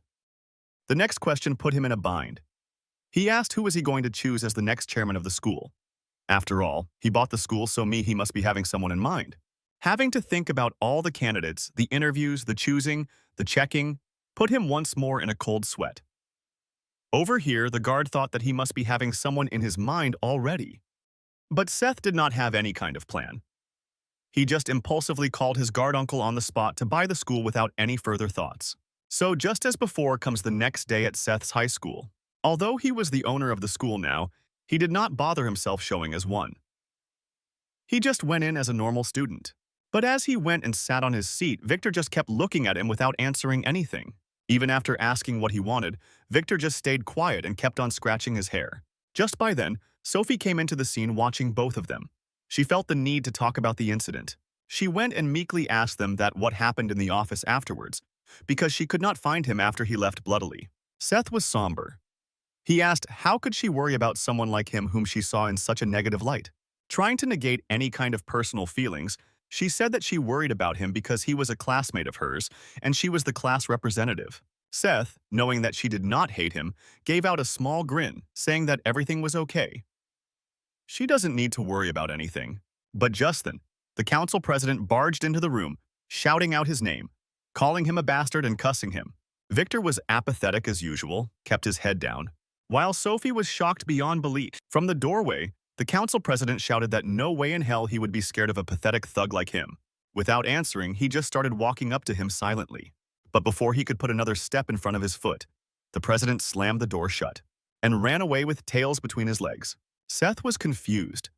If the president did not want to confront about this, then what the hell was this show all about? Over here at the chairman's office, someone called the PE teacher inside. This someone was none other than the guard uncle who wanted to talk about something. On the table, there was a resume which had the photo of the PE teacher along with every achievement he had ever done. Upon coming in and talking with the guard, he asked how could he be help of them. The guard answered with a somber tone that, according to the wishes of the new owner of the school, he wanted the PE teacher to be the new chairman of the school. The school time period came to an end, and Seth began to leave the school. But the club president was not done now. As he called for even more goons standing in one of the hallways pointing towards the target who was Seth giving another hit on his head, President said that the only job they had was to bring Seth near him so that he can have a chat with him. Holding the wad of cash, they all of them agreed that this is a pretty small task for such a huge amount of money, and they were happy to oblige. They turned around to see who was this guy that the president was even asking of. But the moment they recognized him, every single one of the goons instantly lost their shit and started to cold sweat in the middle of the winter. Seeing these reactions of the goons, the president could not understand why were they acting like this and asked what the hell happened to them. Getting angry, all the goons threw the wad of cash back to the president, saying, was he trying to get someone killed? This amount of money absolutely does not equate to someone's life. Saying that he ran away along with his friends, leaving the president astonished and aghast. Looking at him get into his car, he wanted just who the heck was this guy with so much amount of money? And just as he left, there were about 10 cars line by line going after one of them. This made the president really scared about the identity of Seth. After a lot of days, Seth went back to his mother's academy cafe. Making a hot chocolate for her son, she had a warm smile, happy that he was having fun at his school. Seth had that warm smile as well, because he knew he was home. But thinking for a little while, he straight up asked the question, why did not his mother live with his father for the entire time? She was silent as she had no answer to see. Seeing his mother like this, he became considerate, saying that if she did not wanted to say it, she should not feel forced. Feeling a little bit relieved, she said that she will of course tell him about it all at a later date. Seth was happy that he was going to get the answers he was looking for. So, bidding his mother goodbye, he walked out of the cafe, but her mother kept on carrying that depressed look. Looking at his question, he instantly got reminded of the flashback to that day. That day when her husband, Seth's father, told her that they should be separated for a little while. The mom shouted, saying that she will stay with him, but that was for the best as he could not risk putting his son's life in danger as well. Seeing that there was no way out of this, she became silent with a really sad and somber expression. She hugged her son. Her child was so little back then, just a little baby in her arms, sucking on his thumbs. Just as Seth left the cafe, two guys from the opposition fighting groups came into the cafe. The first guy with a missing eye greeted the lady, giving her a warm welcome, saying that it has been a little while since they have met. But the mother knew that this was not any sort of ordinary meeting. Rather, she was specifically being targeted right now and she was in danger. On the other side of the city, Seth and the rest of his company were going to some place in the line of black luxury cars. He was sitting in the one in the very middle along with his guard uncle with four of the vehicles along his side. The guard uncle said that he made the PE teacher the chairman of the school as per his instructions. Seth did not even bat an eye. He just silently said thanks to his guard uncle for acting at such a short notice. The guard uncle pulled out an account note calculating all of the billings and all, concluding the fact that since the school had lost its name as the athlete's school, it has been going into debt. Seth said that they might use their own money. The guard uncle said that they can invest $3 million more into the school. But the problem is they needed to bring back its athlete school predisposition once more. Seth was kind of shocked and asked, that could something like this be even done because of the actions of Brock? Every single sponsors had left the school. The uncle cheekily said that in the world of media, attention is money and money is power. So if they can have some amazing students which can catch the media's attention, they can bring back the school to its previous glory. While discussing with his uncle about the rest of the politics and money, he reached his destination, the school. At school, everything was just as usual. Everybody was studying in their classes. Some of them were sleeping. The old teachers were trembling while teaching. Just as usual. But just as Seth was sleeping in the class similar to Victor, his phone rang with someone named Chief calling him. With a sleepy voice, Seth picked up asking who was talking with him. Super annoyed, the caller shouted that just how arrogant someone could be to forget they're such immediate company competitors. Thinking for a little bit, he got reminded that this belongs to that one-eyed competitor and realized who was talking. But just as the guy was about to tell him of his mother, before he could utter anything else, he just cut the call, saying that he was in the middle of the class, cannot talk. But he was completely lying because the moment he dropped the phone, he instantly went back to sleep. But he was not going to let him go like this. So the caller called him once again. And now annoyed by repeated calls, Seth just switched his phone completely off, leaving all his worries to his later date. But on the other side of the city where the competitor was trying to contact Seth, the automatic response system told that the phone was switched off and it could not be reached. Holding his phone, he gritted his teeth. Just how annoying a brat could get. When he had someone so important to Seth at his mercy in front of him, seeing that normal form of communication was not going to get him anywhere, he turned behind to one of the guards standing behind him. He turned around, ordering them to go get him from his school. He started to grit his teeth, giving out a creepy green saying that how come a little kid greenhorn could compete anywhere near someone great as him? He will instantly kill him. But during the same time, Seth was just sleeping in his class dreaming about stupid things. So that school got over and Seth left his classes in order to go back to his home. But just then a big white minivan came and slammed brakes right in front of him. Out of the minivan, two super muscular guys pulled up in front of him. These were the same goons who were sent to retrieve Seth from the orders of the business competitor. Seth asked, "Who are you and what did they want from him?" Without answering anything out of the ordinary with a respectful tone, one of the guys asked him to please accompany them to the place that they are trying to take him. But the moment they were trying to take Seth to somewhere that they want, a certain familiar person stopped both of them, asking for the help they were thinking of doing. Both of the guys knew this person and knew him someone as to be respected, so they got shocked in his place upon seeing him. This was the meek driver. Although not so meek now, he was asking who the hell they were ordering. The boss of the group around. Turning his head around, wanting to clear the point that they wanted to convey, he pulled out his phone trying to show him something. Snatching the phone out of his hand, the moment he saw the thing that they wanted to show him, absolutely light went out of his eyes and he became breached with anger. It was a video of his mother being held captive somewhere as a prisoner to lure Seth into somewhere. Taking the phone back, they said that now that they have some sort of advantage over him, they asked him to quietly follow him to the place or else nothing good will come out of this. But at this point, Seth was in no way, shape, or form able to converse even a single sentence. He was absolutely maddened with rage. Before the guy could even say anything, Seth gave the strongest neck chop he could ever give, knocking the hell out of him. For the second guy, in order to distract him, he threw the phone at his temple, distracting him so that he could do something else in the moment. He did not play around like the earlier fights he had. He took a straight punch directly at the second guy's face. Force of the punch was so strong that it literally broke the facial structure of the second guy, caving his face into itself. Taking on the second guy, he slammed his face into the ground, breaking his entire head. The things that were broken were not only his face, skull, nose, but rather 2 of his teeth was a broke out. Getting stuck into Seth's fist, he brought his face near him, asking where she was and if he didn't say within few moments of him asking. Then there was nothing there that was stopping him from killing him. Now in his area of car, speeding to the place where his mother was hurt, he called out to his guard uncle telling him about everything. He told him to not to worry about anything much and they will find her safe and sound. He shouted to the guard uncle saying that how can he not worry? This was his mom they were talking about.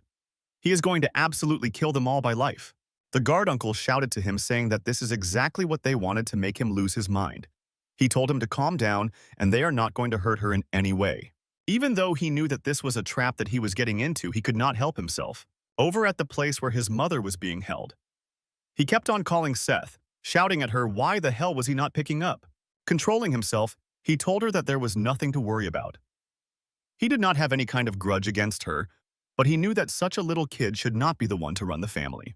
Not afraid, she quietly said that it did not matter anyway because her son will be able to handle the family company far better than he ever could. He was absolutely shocked on hearing this kind of reply from her whom he thought was going to be quiet and submissive. Saying that she got up from his stool showing that she was not as weak of a woman.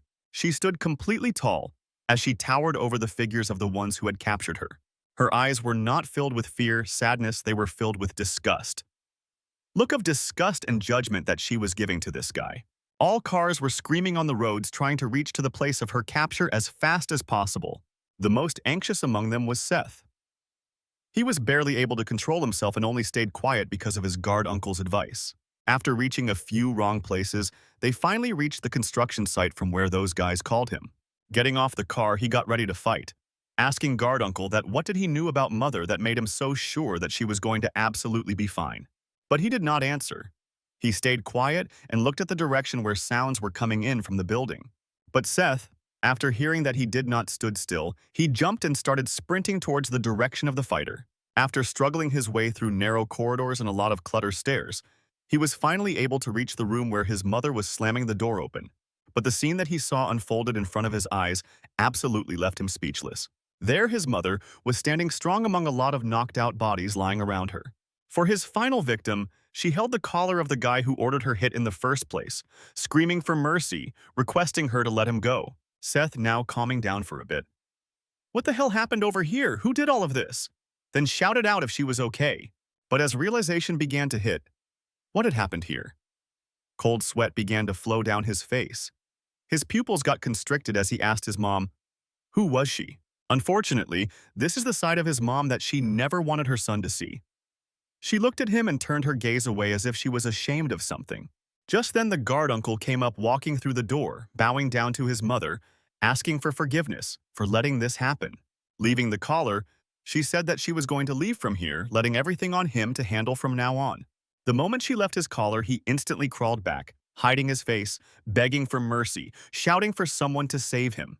Seth was completely stunned by shock. He could not believe his eyes. The thing he saw, he just quietly stood still.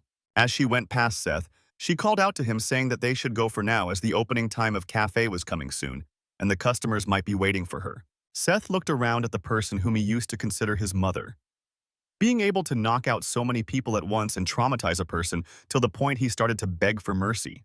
Although both of them reached the cafe, both of them were quiet without uttering a single word.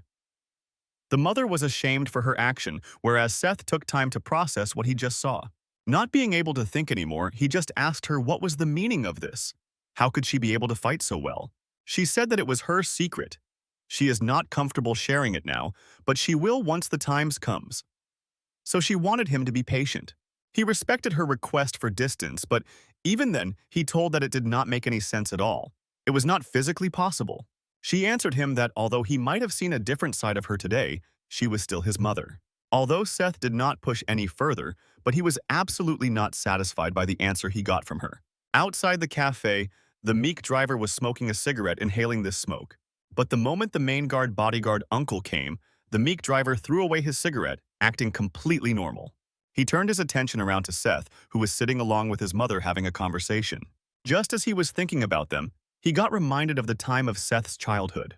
When he was still a little infant wobbling on his toes trying to crawl, his mom and dad were really supportive of his progression and supported him by motivating him at every single spot. But there were times when mother showed him something that should not be showed to a little kid. She at times even hurt him in the process when she accidentally hit a yo-yo directly at his head, shocking the hell out of the dad. When being hurt from the hard yo-yo being hit at his head, he started crying, but his mother picked him up and shouted him to get quiet. Holding back his sniffs, he calmed himself, stopping himself from crying.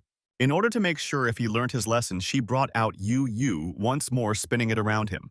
And this time, fortunately, he was able to dodge the yo-yo, showing that he had learned from his previous experience. Wanting to congratulate him on his progress, she held him really close to her heart, giving him a lot of cuddles. While the dad was losing his mind over how she trained him like a dog, there was someone who was looking at this from behind. It was a young bodyguard uncle who was really young looking at that time and did not have that big scar on his face. After collecting himself back from the little train down the memory lane, he called out to the meek driver to tell him about the information he got about this attack. He said that the Japanese infiltrated Yakuza were behind the rebellion which caused all of this drama from Busan. He changed his face because he got reminded of some unpleasant memories he had with them previously. Now, telling him about them, the guard uncle asked the meek driver to take care of Seth. The driver bowed down as low as he could go, saying that he was going to do his absolute best. But seeing the severity that was occurring around these locations, the guard uncle advised the meek driver that he should have a weapon at hand, hide it from the police because it was illegal. Really happy by the fact that he was not going to be limited by just hand-to-hand combat anymore, he gave out a big smile, shouting, "Thank you, sir, for allowing him to do that." Now changing his tactic to protect Seth from inside, he said that just having someone from outside the school was not enough. They needed someone that they can infiltrate to protect Seth from inside. He said need for such big measures was getting more disparate because the other parties were getting desperate as well, and they needed closer bodyguards. So he ordered the driver to find 2 fighters who could pass as transfer students into the school. Now over at Sophia's place, she was having dinner at her home with her father. Although she was trying to eat, but her mind was not in the food, rather she was absent-minded, thinking about something deeply. Her dad noticed this behavior, that her daughter was not her usual self and something was wrong with her. So, showing his concern, he asked her if something was bothering her, and he was there to listen if she wanted to share anything. Not wanting to include her father into this conversation, she said everything was fine, and nothing was there to worry about. But her dad was not convinced by the way she was acting, and he knew there was something wrong. To escape the situation, she kept on jumping on her food like a chipmunk, trying to complete her meal as fast as possible. Coming out to the balcony, her father dialed someone whom he wanted to talk about this situation. That person was the school council president. The dad called him asking what happened in the school in the past few days, asking for a detailed report. And like a snitch, he went on to paint Seth in a bad light, saying that there was a very bad student who came to the school causing trouble for everyone all around. Now, knowing that there was some culprit behind her daughter's actions, he got super angry, asking the council president to tell him every detail from the very start. Now, after the time was over for the cafe, Seth's mom closed it along with the guard uncle standing beside her. By closing the door, she asked if Seth had reached home safely.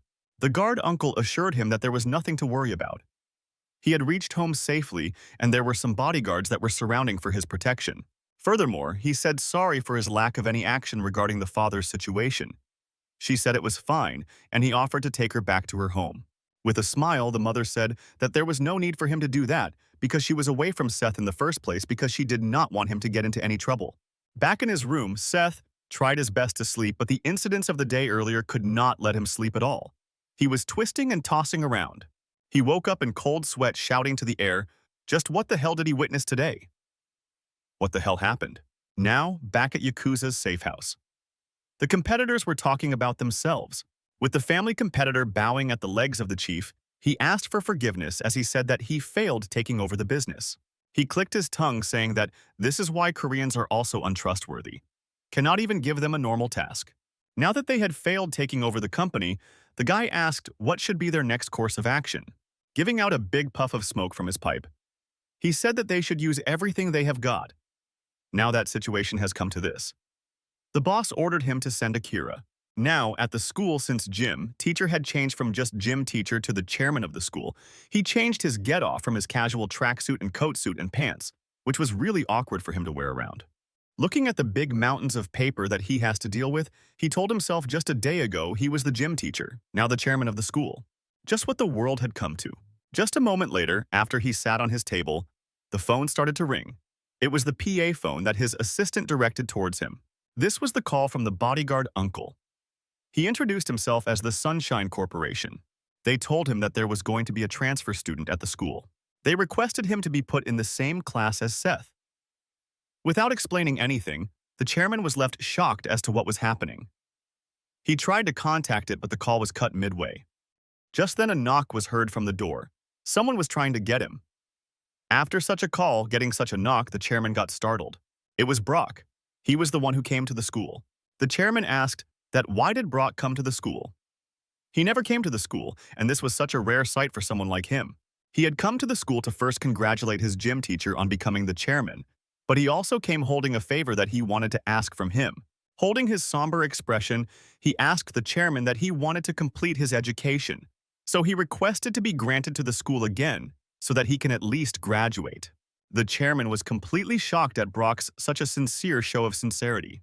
So the headmaster, chairman, took Brock to the classroom to introduce him to the rest of the class to tell them that he will continue his rest of the term in the school. But the moment she called Brock out to the class to meet everyone, literally living daylights ran away from the students' faces. So with an arm cast on his left hand, he introduced himself as Brock Chang. Seth and Victor were surprised, amused. The rest of the kids who knew him grew impatient, and others just marveled at his physique. Then the teacher announced that they in fact don't have only one transfer student but two, and called the second student into the class to introduce him. This second guy introduced himself as Joom Kim. He had a really beautiful face and handsome demeanor, becoming an instant boy crush among the rest of the girls in the class. But the boys didn't share the same demeanor as the girls, instantly acknowledging him as a rival. All of them instantly turned him into an enemy. But other than the students, the teacher over here was correcting her glasses in disbelief. That are these big old-looking dudes are really high school kids or not. But instantly correcting herself, she pointed them to the back of the class, telling them to occupy the two seats in the back. So going to his seat, he went face-to-face for a moment with Seth, who instead of giving any kind of taunts, just gave a big grin, welcoming him back. But this was not the end of the list of the kids who were going to study in Seth's class from now on, as another luxury-looking car got parked in the front of the school. Inside it, their bodyguard told her that they had reached their destination, the school that she was going to study at. She started to speak in Japanese, asking if this was the school where Seth went to study, and when affirmed by the bodyguard, she gave a grin, telling that she couldn't wait to meet his target.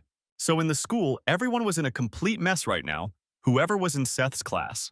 Because earlier they had to deal with the shenanigans of Seth and Victor, but now they also have to deal with two most troublesome guys, one Brock, who was the most powerful fighter in the school, and Joon Kim, so handsome that all the girls were swooning over him. Looking at the class, the teacher asked whether the kids were planning on going to the graduation trip that was happening the next day. But the class was completely silent, not agreeing or not disagreeing with the teacher's question. So she turned her attention to the new guys who were sitting at the back, asking them whether they were planning on going to the graduation trip. First, June affirmed, then followed by Brock. But Victor and Seth did not answer anything as they were sleeping in the class and did not even hear what was going on. The teacher thanked them for participating in the school functions and said that she was going to meet them tomorrow at the venue. But just as the teacher left, both of them woke up from the sleep, noticing June and Brock sitting at the corner of the room. Brock got off from his seat to greet both of them. Although the greeting was absolutely not amicable at first, since they shared glances of the being stuck in a stalemate, Victor, wanting to give Seth some privacy, said that he was going to let two of them catch up about everything while he goes on his way. But as he was picking up his bags to go out of the class, Brock stopped him. Now, both of them super annoyed. Victor asked him what the hell was the matter with him now. June, seeing all of this play out, and gave out a small smirk. So after the school was over, Brock called out to Victor at the back of the alleyway to talk with him about something.